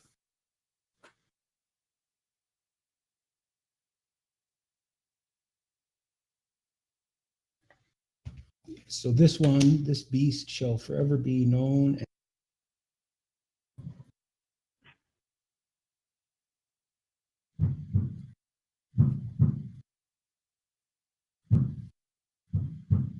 What's that banging noise? I think it's me. I'm sorry. Oh no, it's fine. what AC did you hit? That was a 22. That will hit. All right. Dealing 11 points of damage. Okay. And then as that actually happens, everybody will feel a chill to the room as I activate my, what's it called? my storm aura of the tundra, and so everyone will be able to gain 2 temporary hit points. Mm-hmm. Okay, and then Jenkins. Jenkins will touch Zashar and cast Heroism. And it gives him HP equivalent to my spellcasting ability modifier at the start of each turn, and my spellcasting modifier is 4. Okay. Anything else?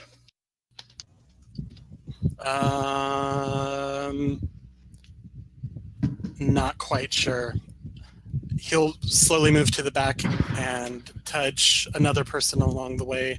Who's the closest? I will say,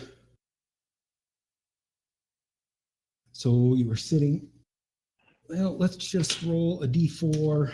1 and 2 is not, 3 and 4 is Rouster. And it is a 2, so not is closer. Okay, so Not will also get a +4 to his HP. Okay. And it is the werewolf's turn. And the first one that you attacked, that was attack number 1, is going to attack Zashar. And with his claw, he swipes at you and hits AC 16. Just misses. Mine's 17. Okay, and then he snaps a bite at you as well. Oh, that was AC 7. Then one will move up.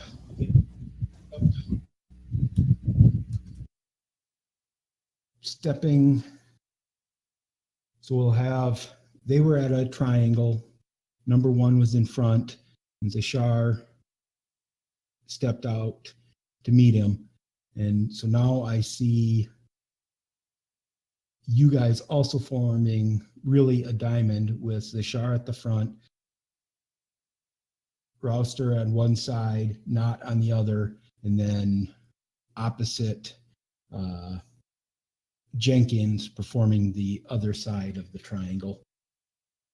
So one will step up on each side, and the first one will swing at Not and hit AC with the swipe is +4, AC 14. 18. And the 16. So both miss. And the third one jumps up onto the table, crashes the table down, and will swing at Roster Mm-hmm. with a 19 plus. With its claws going to hit, I got 19, 23. I got hit. Right, assuming your AC is 23 or less. 23 or less. My armor class is 14, so yeah, that hits. Okay, so you take 6 points of slashing damage, and then the bite AC 7 will miss. Okay. And it is your turn. My turn? Yep. Sorry, you It were cutting out a bit, so I got 2 hit points damage. 6 hit points damage. 6 points. I apologize. 1, 2, 3, 4, 5. Okay. Right. Okay. All right. I'm gonna attack with my the one that attacked me back with my whip. Okay. Okay. Roll that. And I get 17. AC 17 will hit. And roll for damage. Okay. And I got 7.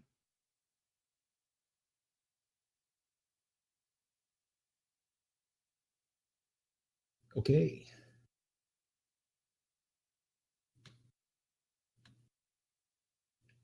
And then it is Knott's turn. How close to each other are they? Within 10 feet, but they kind of form a triangle around Zashar.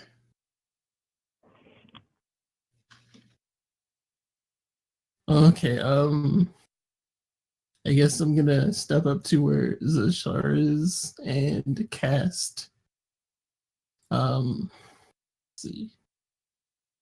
Word of Radiance. Okay. It's a area of 5 foot or 5 feet. And they must make a Constitution saving throw or take 1d6. Okay, so which one is with an area of 5 foot? You need to target one of them, or is it 5 foot from you? It's from me. Okay, so 5 foot all around you. All right, Constitution saves. It's +2.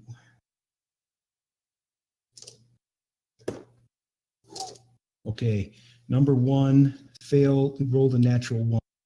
So that means he's going to have disadvantage on his next attack. Or his next roll. All right, 2. Okay, what was the save? 14. DC? 14. Okay, and give me the damage. 2.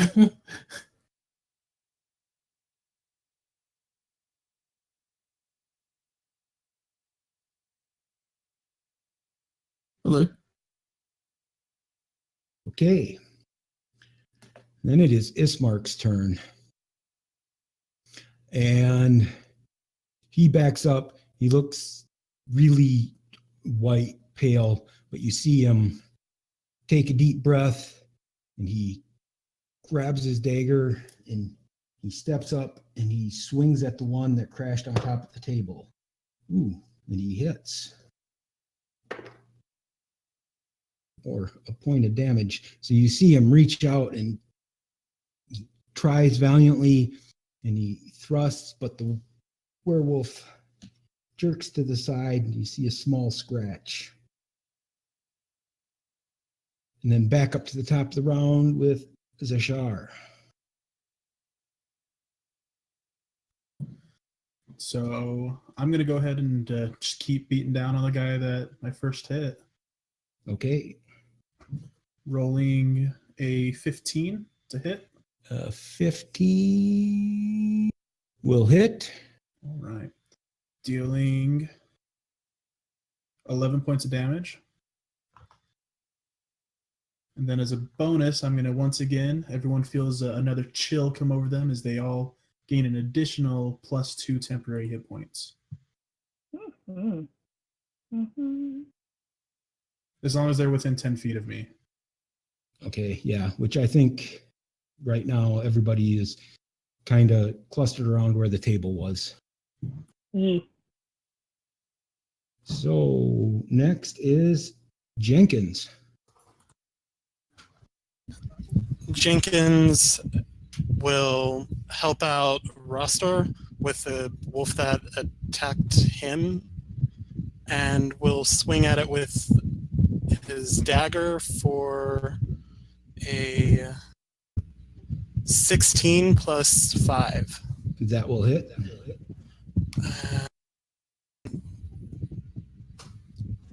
It's a 1d4 plus 3. 2 plus 3, 5. 5.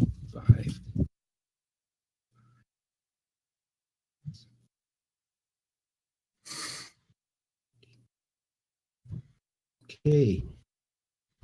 their turn.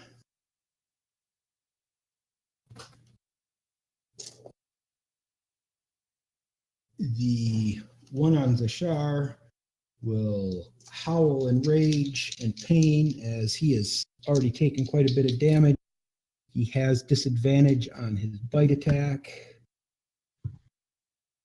And he gets an AC 9 with that.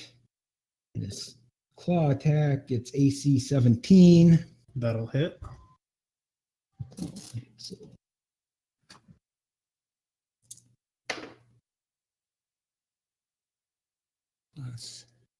Okay. you take 9 points of damage as a claw slashes you.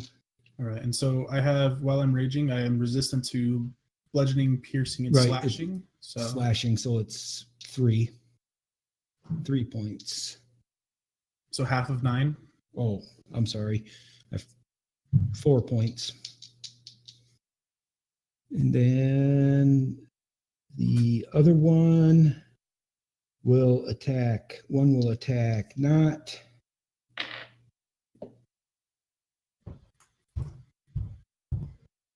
His claw misses, but he slashes and you back up a little bit and he comes in and his bite hits solidly AC 19. Good. For 6 points of damage, and I need you to save, please.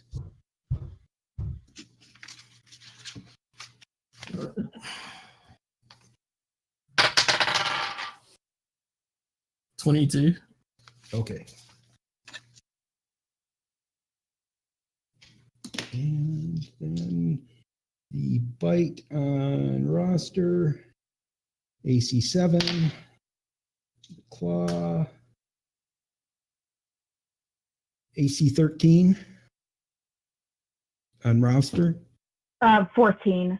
Okay, so he will miss, and it is your turn, Roth. My turn?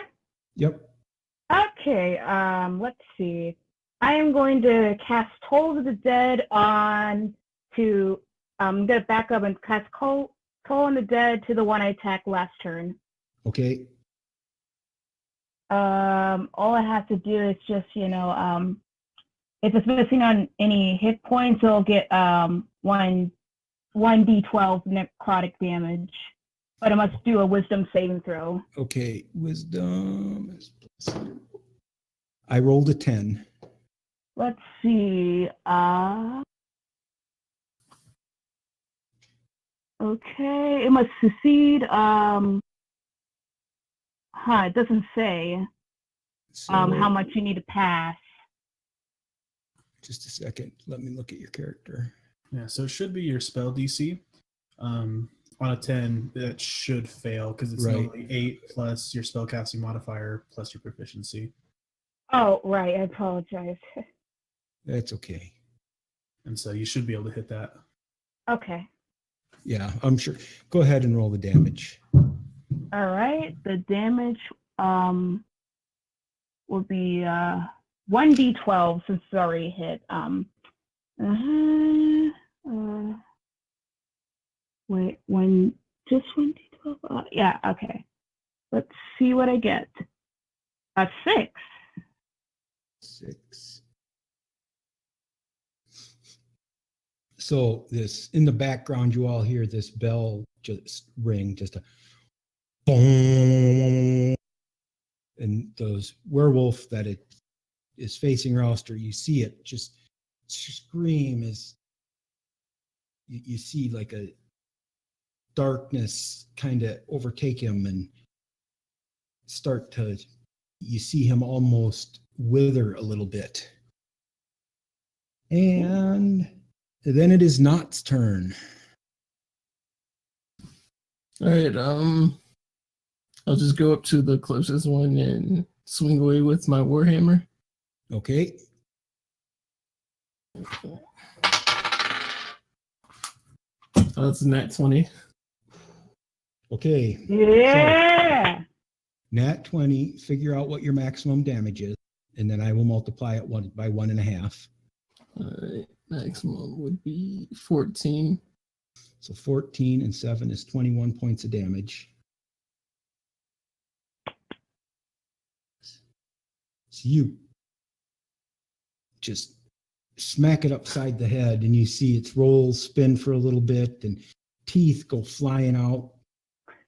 You caught it solid. And remember, your next D20 roll, you have advantage.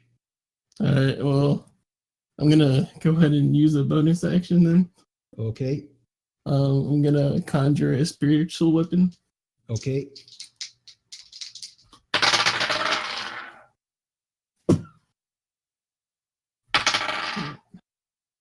$13, 16, 19. 19 will hit.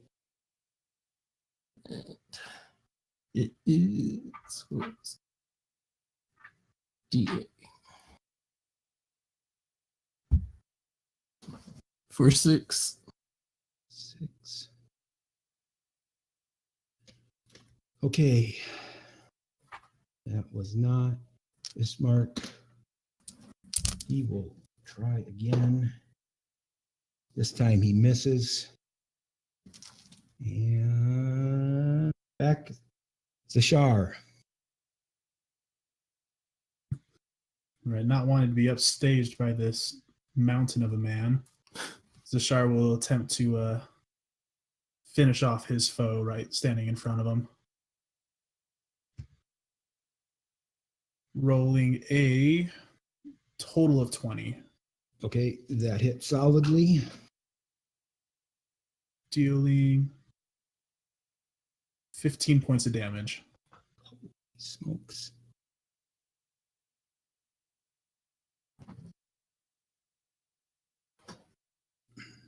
Okay, you cut a nice gash right across his midsection. He screams in pain. And Jenkins. All right. Jenkins will cast Healing Word on Rostar. Oh. Sorry, I'm trying to figure out what I'm supposed to be rolling. I think it's 1d4 per level. Yeah. Okay. So level 3, that's 3d4. So, Okay, it's so- a first level spell, Right. and that's not based on your character level. Okay, good to know. So- At third level, I don't know you have any second level spell slots. I believe I do. I'll probably go over that later, though. I'll Okay. just roll as if all are one this session. I got a 3 plus my spellcasting ability of 4. Okay. So she will get 7 hit points. Ooh, boy. Mm-hmm. And I think that will be my turn. Okay. Then it is their turn. And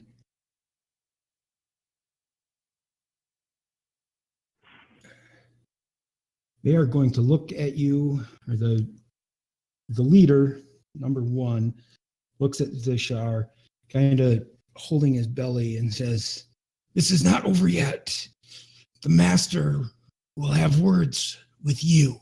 Remember, leave her alone." And the 3 of them disengage and back out the door. Would I be able to get an attack of opportunity off as they're moving away? No, they use the disengage action. Okay. Awesome. So yeah, they disengage and back out the door. Are any of you going to follow? Nah. Jenkins will. Just to the door's threshold and, kind of just growl at him. Okay.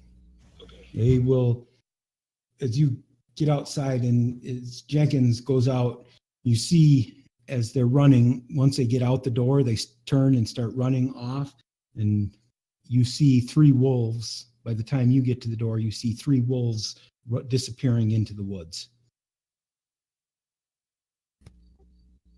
Oh, they're gone, guys. I didn't get a chance to rub their tummies. Okay.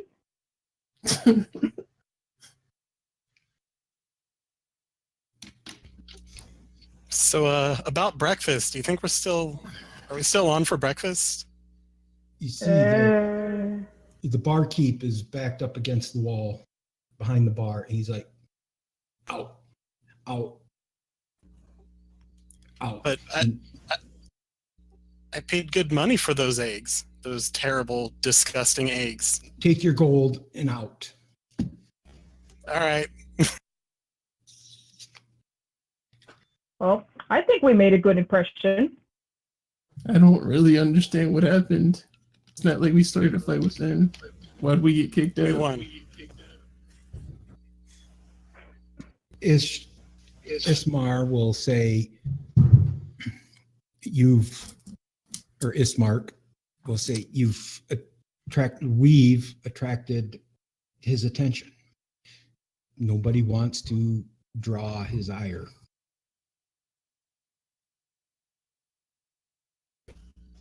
As Jenkins collects his money back, his rightful refund, he will leave the tavern after saying Hail Strahd.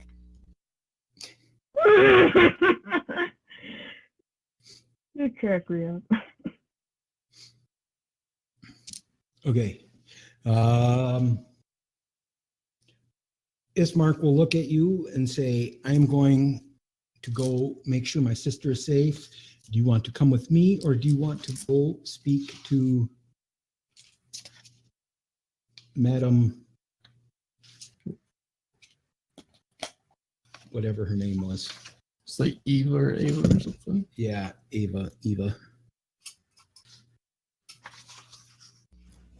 I feel like we probably shouldn't split up after we just got attacked. Good point.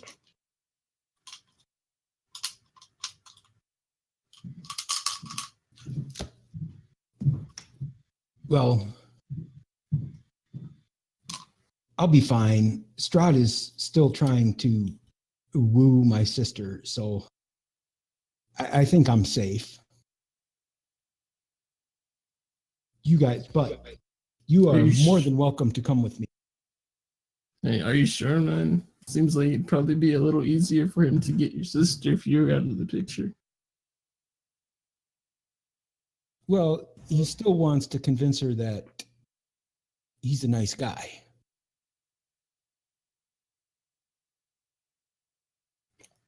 Well, what do you guys think? Should we follow this guy or try to meet up with Madam Eva? I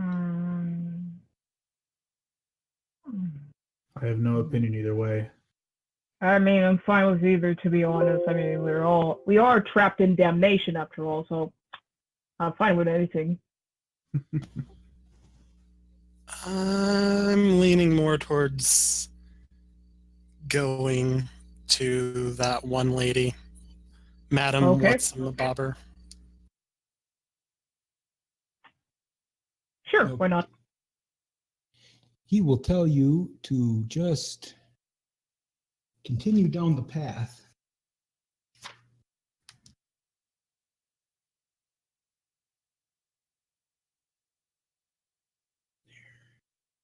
And you will come to a Y in the road, and you will want to take the northern path.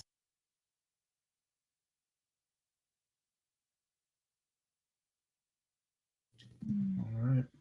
Take the way labeled Tesser Pool, and that you will find an encampment down by the pool. And what does this Madam Eva look like?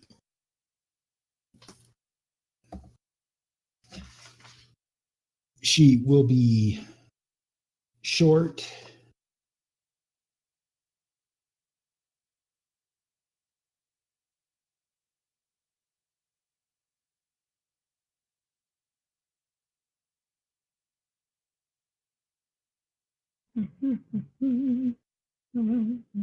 Enemy.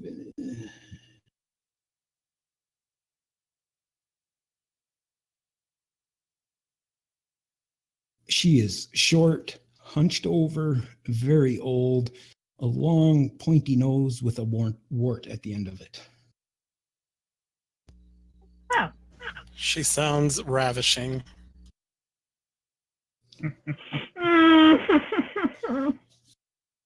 Maybe a slight green tint to her skin. Oh man. She must eat a lot of spinach. Well, Ismark, we appreciate your help today and for the information. If you do need us, you'll know where to find us. He nods and says, I'm glad you are here. It sucks for you, but I hope you are able to do something.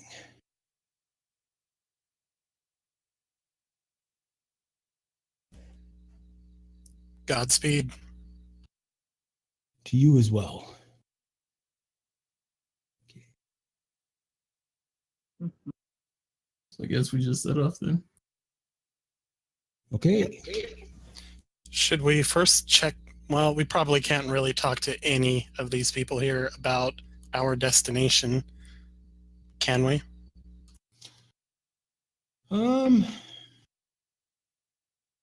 As you look over the town, he seems to be moving towards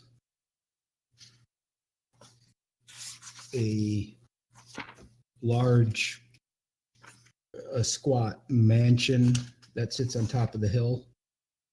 You look over the rest of the town.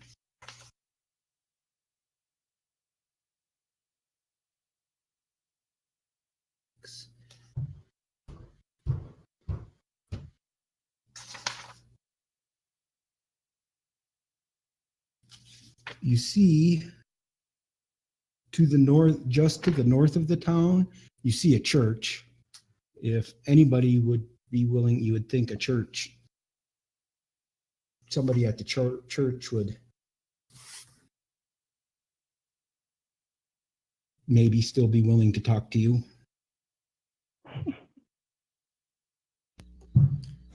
What do you think, guys? Should we go put a prayer in? I feel like we could use all the help we can get right now, even from the gods if they are listening.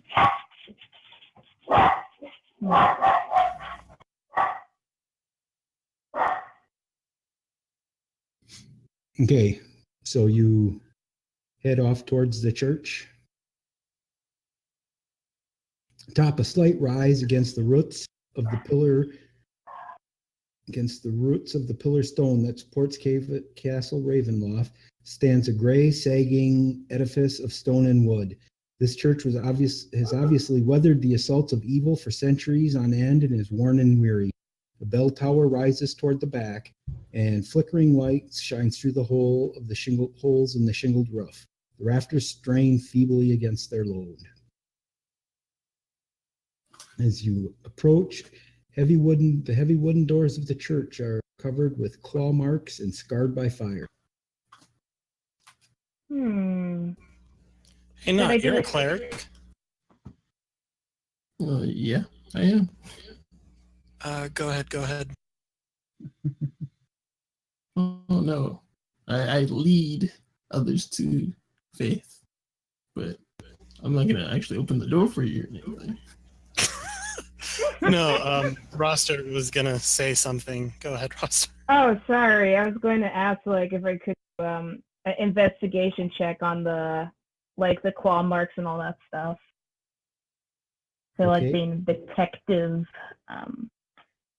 So it's probably obvious, probably werewolves. But it doesn't hurt to help. Try.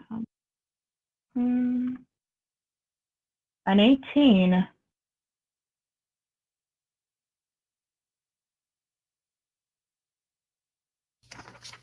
As you look at them, you are fairly certain they belong to creatures such as the ones you just fought in the bar.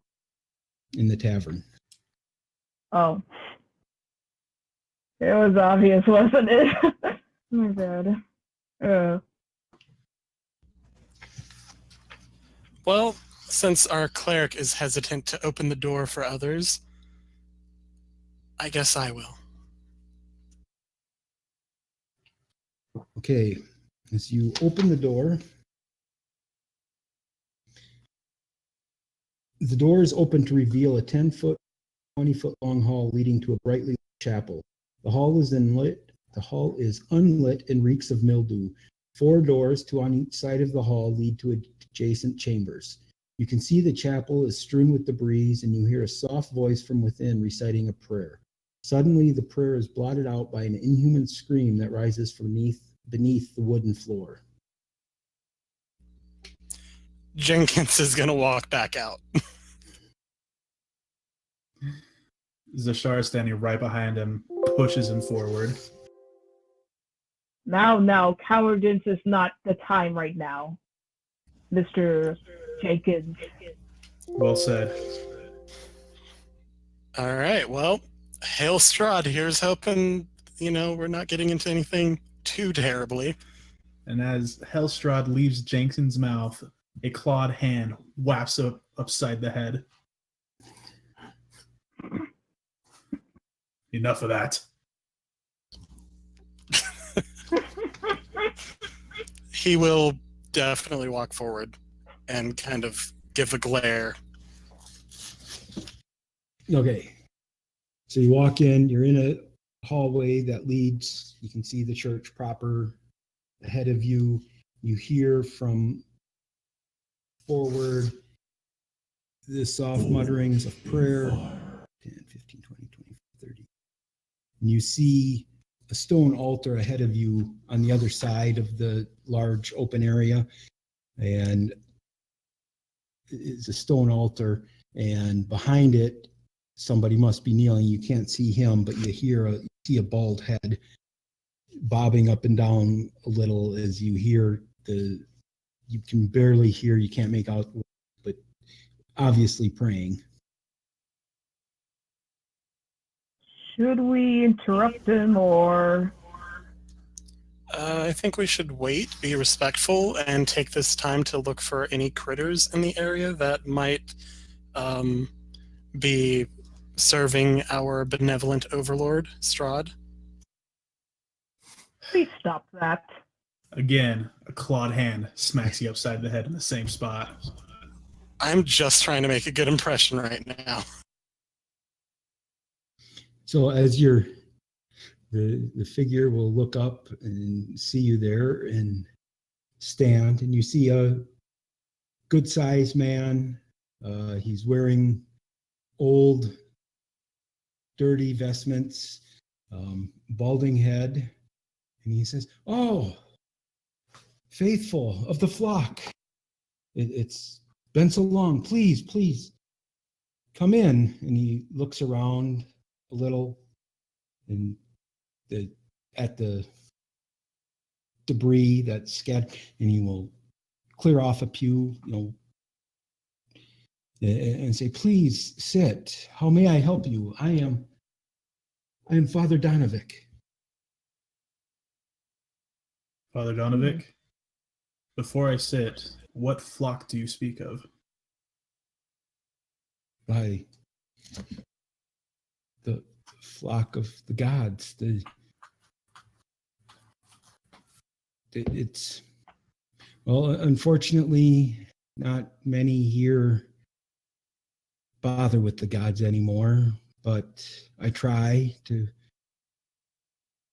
reach out and speak to them and draw them back into the holy light. All right. As Jenkins Zashar will- sits down. Jenkins will tidy up the stuff that was just the pews and stuff. Just anywhere he sees a little bit of a mess, he's going to do his best to tidy up, because this man is clearly alone and needs a little bit of help. This place is just trashed. Well, trashed is hard, but there's a lot of tidying up. As you sit down, from beneath the chapel floor, you hear a young's voice cry out, "Father, I'm starving."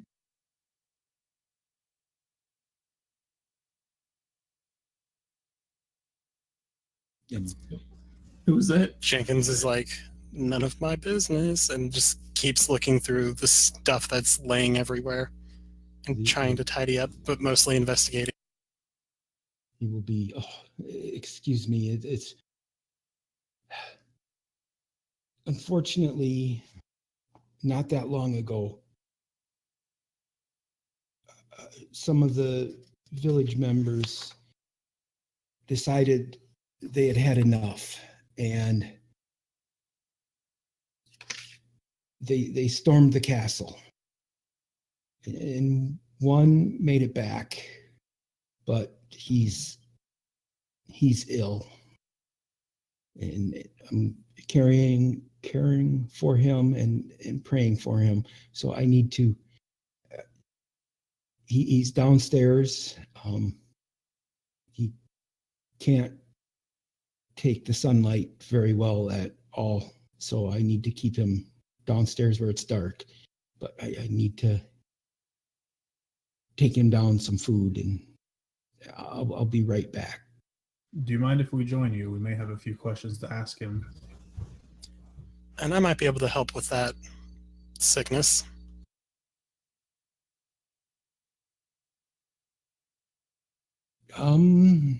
Okay, yes, but be prepared. It's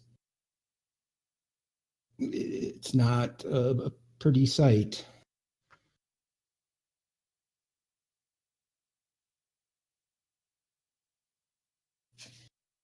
And he will lead you through one of the doors that you passed coming in.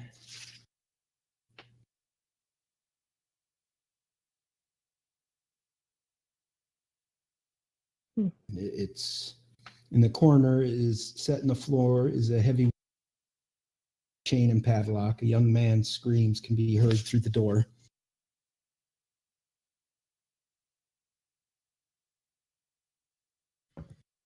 And Doesn't sound good.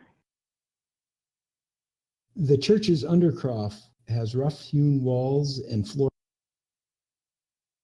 Rotting wooden pillars strain under the weight of the wooden ceiling. Candlelight from the chapel above slips through cracks, allowing you to glimpse a gaunt shape in the far corner.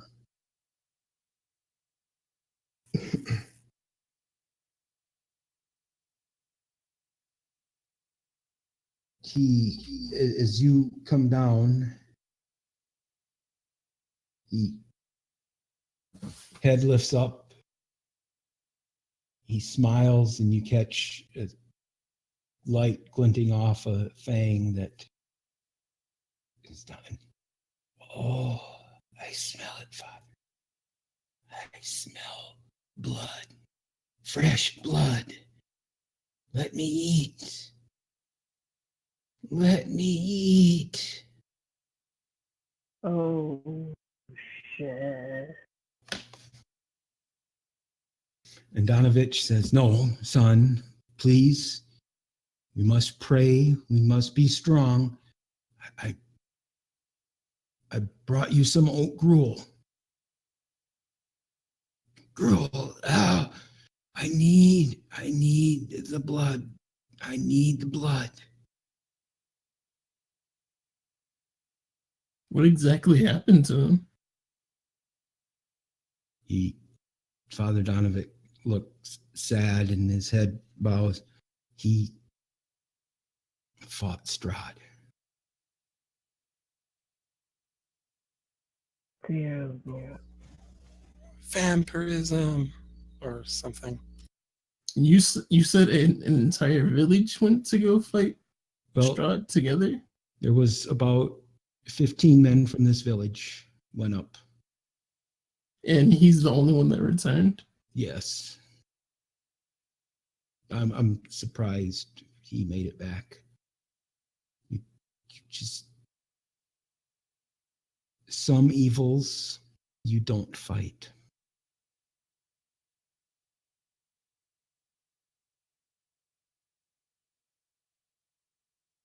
It's We gotta find a way out of here, guys. I agree. We gotta find us fast, or else we're doomed. the man is pulling at his chains. Please, just a taste. Just a taste. I can smell it. I can. And those of you that were injured in the fight at the tavern, he's, right. Just let me lick it.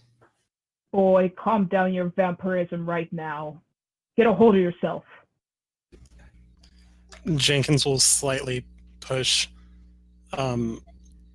Roster back a little bit further away. Don't tease me with it. Just a few drops. A few drops. No, sir. Zashar will turn to Father Donovan. You know that there is no cure for this. You know what needs to be done. I know, but I just can't bring myself to do it. He was a good lad. I believe you. Can we train him to fight the worse evil? Can we just help him hone his new disease and fight against the bigger disease? It doesn't seem like it. This guy seems pretty focused on blood here. Pretty sure he's starving. Maybe if he had a little bit more, not so hungry, we Why can don't you put your train arm him. there and see what happens?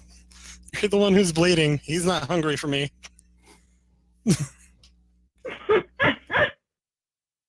Again, Zashar will turn to Father Donovan.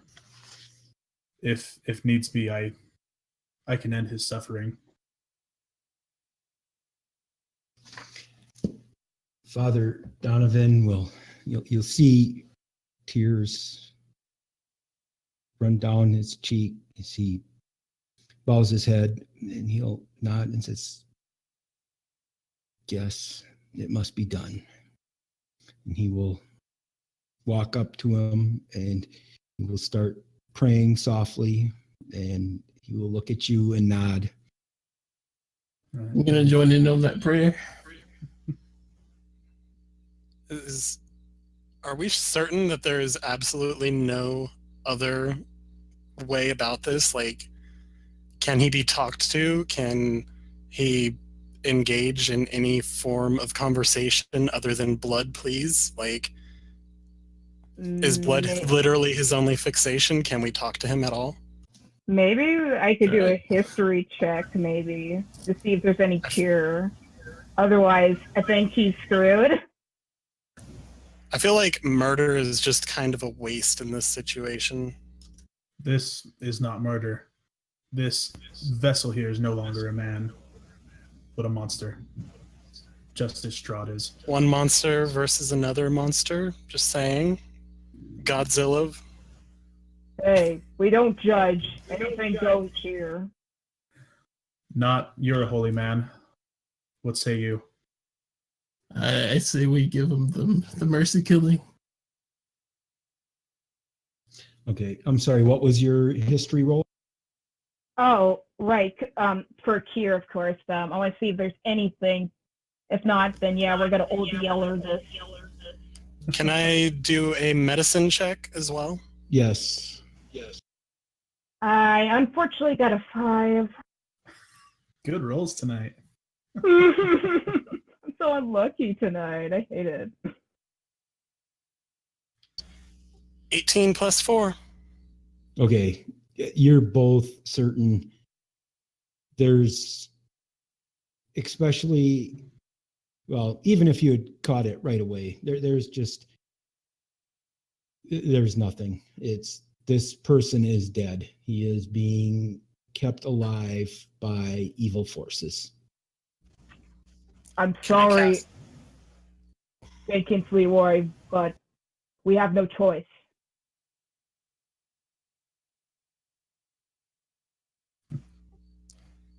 Anything else, Jenkins? Checking my spell really quick. I was gonna see if I could put him to sleep first. Oh, don't say that. Oh, poor Leroy, Jenkins Leroy, sweet boy, sweet precious boy. Sadly, by the way, that was undead out of is not. character. Sadly, undead is not affected by this spell. Yeah. All right. So Zashar will pull one of his javelins from his back and move up to the vampire laying on the bed. Say a quick other prayer, and then quickly drive this spear, or the javelin, into his heart. Okay. I'm not even going to have you roll. You see the spasm, but once the wood pierces his heart, he's done. And the priest looks at you, still crying, and nods and says, "Thank you. I knew it had to be done, but I just couldn't bring myself to do it."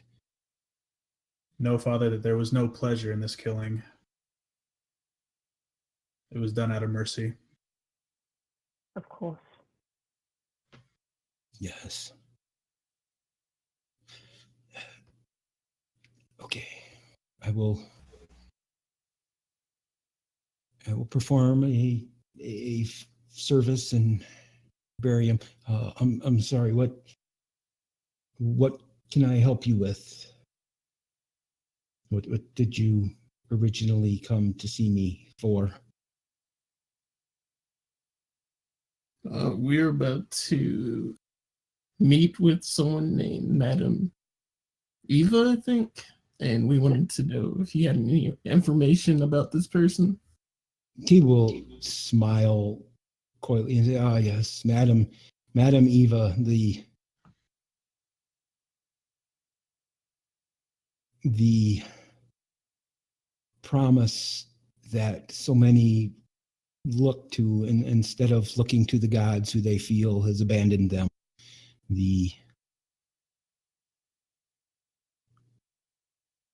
instead preferring to believe in her auguries, witchcraft."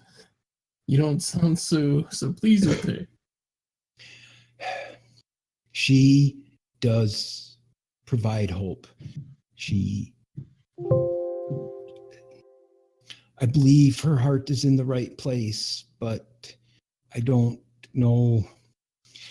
Take this young man here. The fire of rebellion, if not tended and checked, just runs right, and she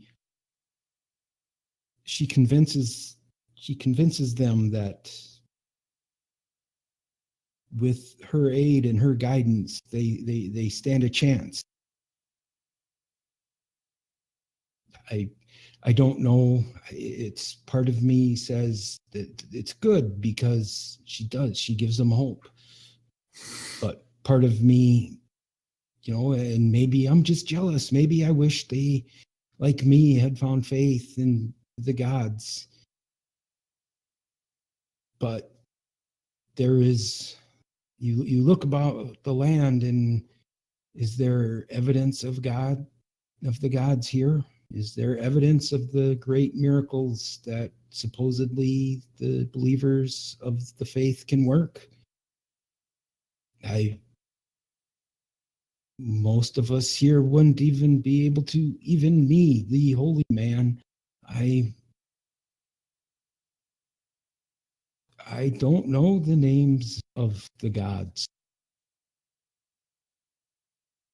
They've been lost in time.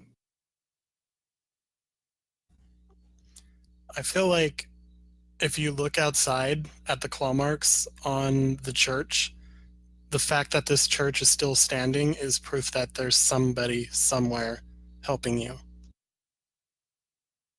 That is the thread of light I hold on to, I cling to.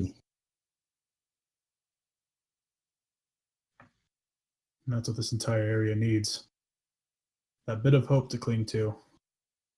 Where that hope come from the gods or from a witch down by the river, it's the hope that will guide this area through.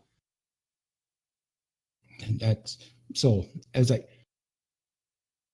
sometimes but she does provide that hope, and maybe a better source of hope than I claim to bring.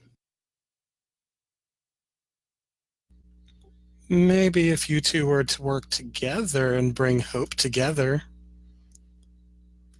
then that might be what everybody needed.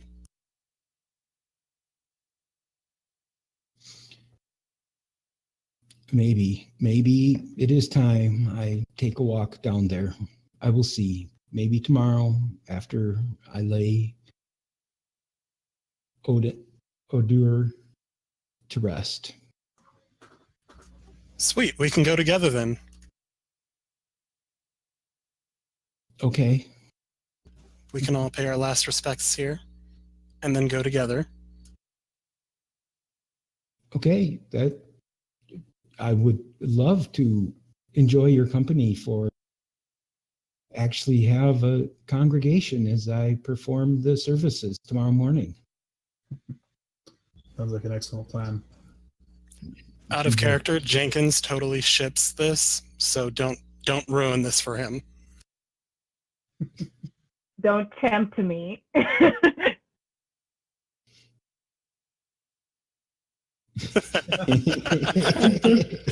I'll make that ship sink more than the Titanic. No, this needs to sail.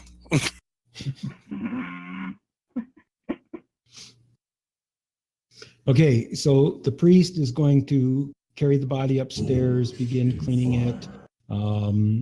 He makes a simple meal of gruel. He says, nothing tastes good. I live on a very meager existence. The gruel is all I have. I just eat for substance. I don't even, so I'm sorry. I don't have anything better to offer you. Can I do an Arcana check to see if vampire parts are worth anything? Oh no! Sure.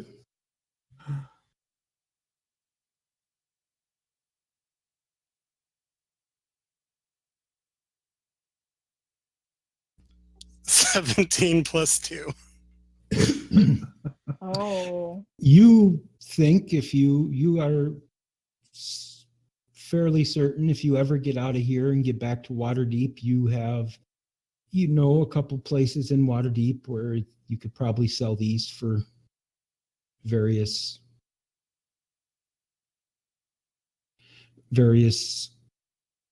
spells and rituals.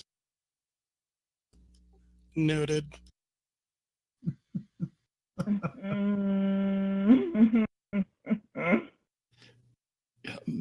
He says there's 2 bedrooms that he doesn't use. Your 2 empty bedrooms, you're more than welcome to use them. Each one has a set of bunk beds. I can answer questions that you may have. No, we appreciate your hospitality in this bleak time. If you'll excuse me, I'll go dig a grave for your friend. Oh, I appreciate that very much. So Zashar will stand, slight bow, and then head outside and hopefully there finds a shovel or something and then start digging in the graveyard. Yep. Yeah. Yeah. Okay. Jenkins will continue tidying up. But what time is it right now? We'll say it's around noon.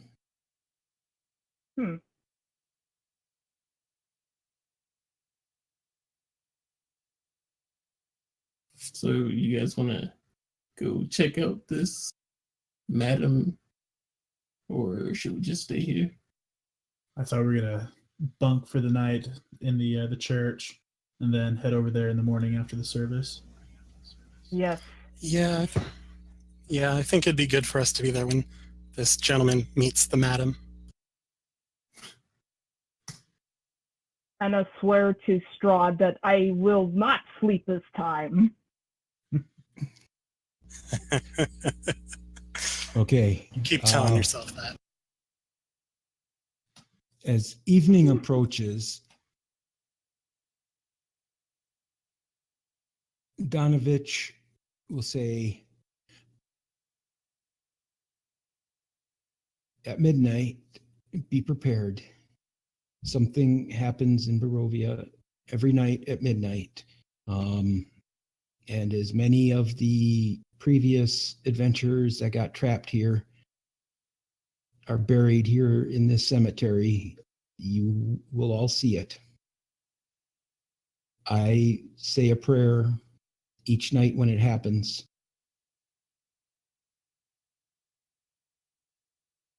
Just so you're aware. What happened? The adventurers who are buried here and across Barovia at midnight every night, they all rise. You see the spirits, their forms, and they march again every night on Castle Ravenloft in an attempt to do in death what they could not do in life. So they all just pop out of their graves and walk around? The spirits rise from the ground on Castle Ravenloft. Zashar, I don't think you should waste your time burying that guy. Well, he said just the spirits rise. And so I feel we can still give his body a proper burial and sending. Okay. And as a Barovian, as a native, those who die, they're not involved in the march, just those that come from outside. Do you know why?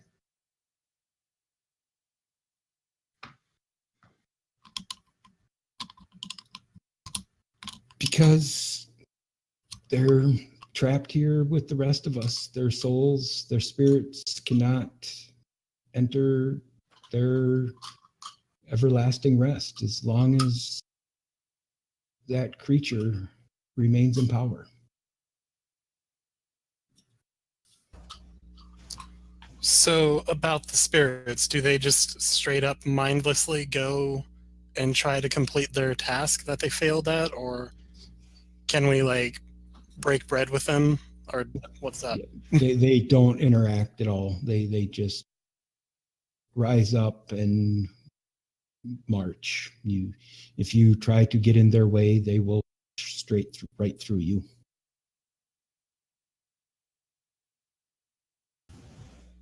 I'm kind of curious to see how this affects Strahd.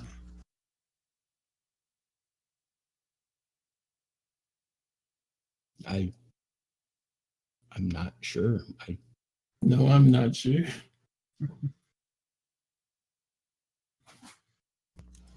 All right, well,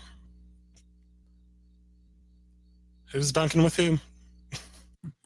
I'm definitely Top taking bunk. top. You bastard.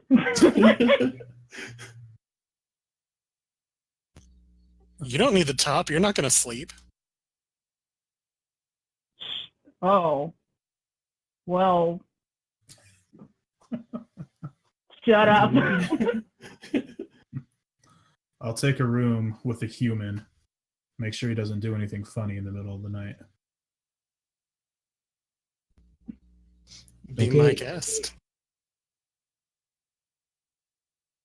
As night falls at about midnight, you were all awoken as an eerie green light suffuses the graveyard. As you get up and look out, you see from this light emerges a ghostly procession, wavering images of doughty men, doughty women touting great swords, woodwise men with slender bows, dwarves with glittering axes, and archaically dressed mages with beards and strange pointed hats. All of these and more march forth from the graveyard, silently, their numbers growing by the second. Would insight help here at all? What are you looking for? Just to see if I can figure out what the green light is. Like, is there anything strange about it? It's okay. Go ahead and give me an Arcana check.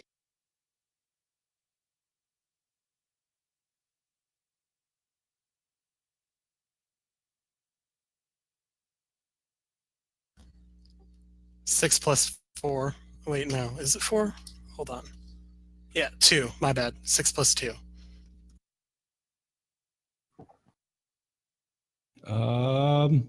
It just seems to be another strange happening in this strange land.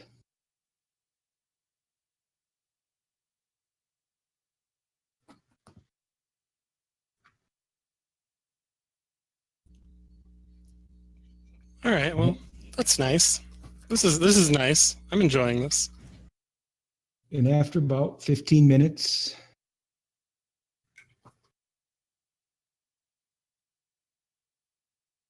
the last ones march out and off into the distance.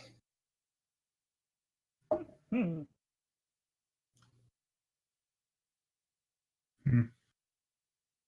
Don't know if I'll ever get used to that. Then Zashara will attempt to go back to bed. Okay. So, and I think with the March of the Dead, that may be a good time to call it for the evening. Yeah.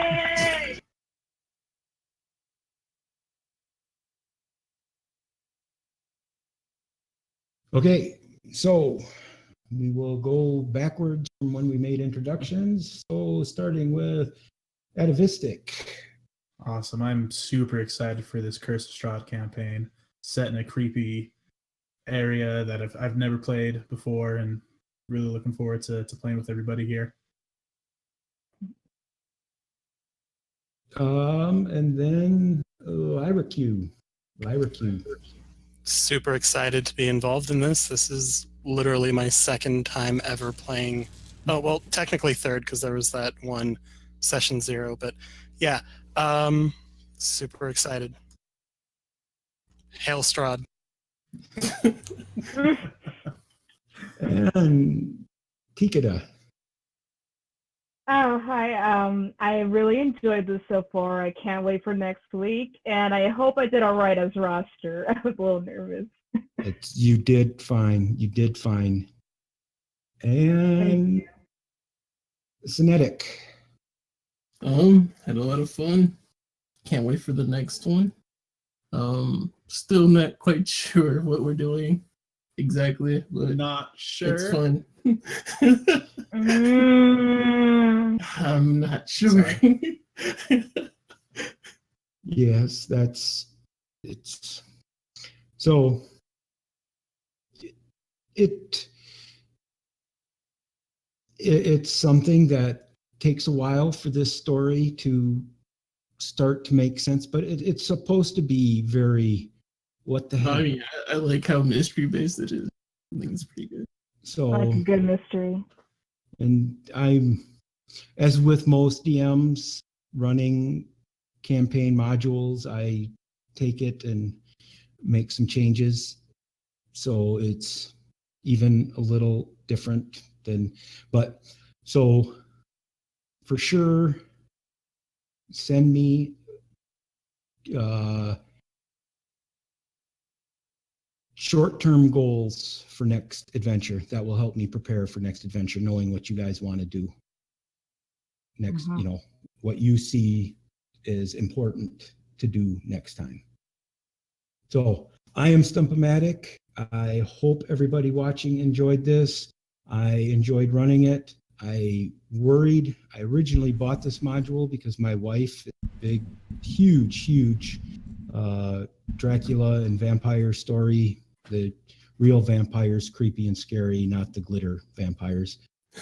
And I haven't run it yet because I just I worry that I'm going to be able to give it the spooky factor it needs, but I am trying and I am hopeful.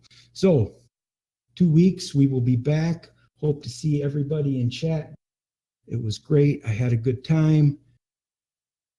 See you in 2 weeks, and back to Charles.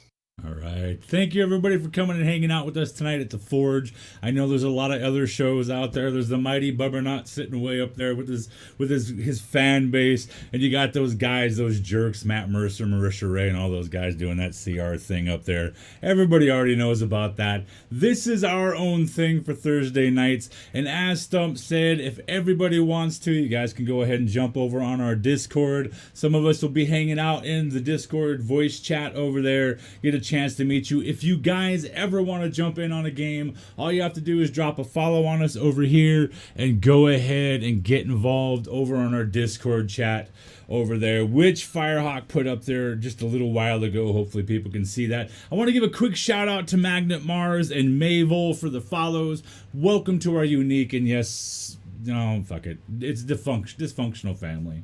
I'm not even going to say part-time anymore. A couple things that are coming up tomorrow night. There may be a one-shot on the channel. I'm going to do my prep for Saturday's Monster Dungeon. So I'm going to do that tomorrow afternoon. Tomorrow night, I want to run a one-shot. So if you want to get in on a one-shot tomorrow night that has something to do with the festival, a mad dwarf, some honey, and some owlbears, go ahead, make sure you're a follower here, jump over to our Discord, send me a message over there. It's the same as it is here, Forge at the Table, and that'll be the easy way to do it. We're not going to do a raid tonight because I looked and I'm not going to raid tonight. Tonight we're going to take a night off for raiding.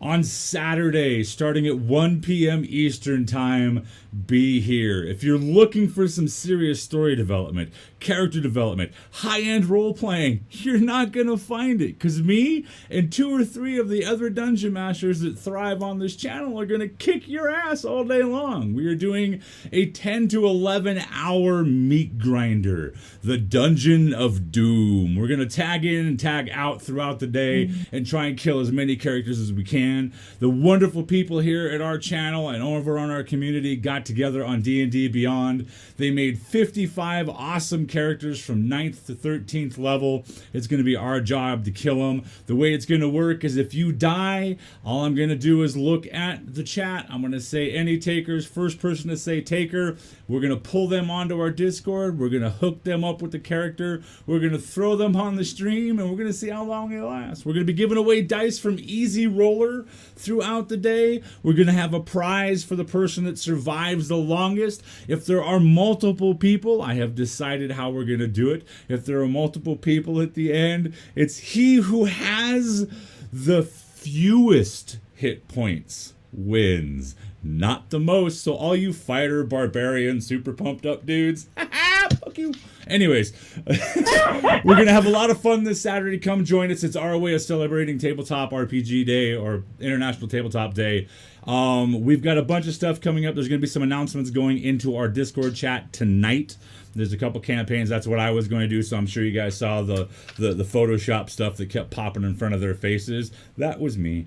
That was me doing work in the background. So if you guys want to come over on our Discord, hang out over there, get in our voice chat, that would be awesome. I want to say thank you to these guys, these wonderful players. I want to give a huge thank you to Stomp-O-Matic for stepping up and running games here on our channel. This man's actually got a pirate-based campaign that I'm super excited to see start floating on down the road. That's coming up in May. So come over to our Discord, hang out with us. It's been a blast. Thank you for being here. Peace. And hey, let's play some games. All right, we're out of here. Bye-bye.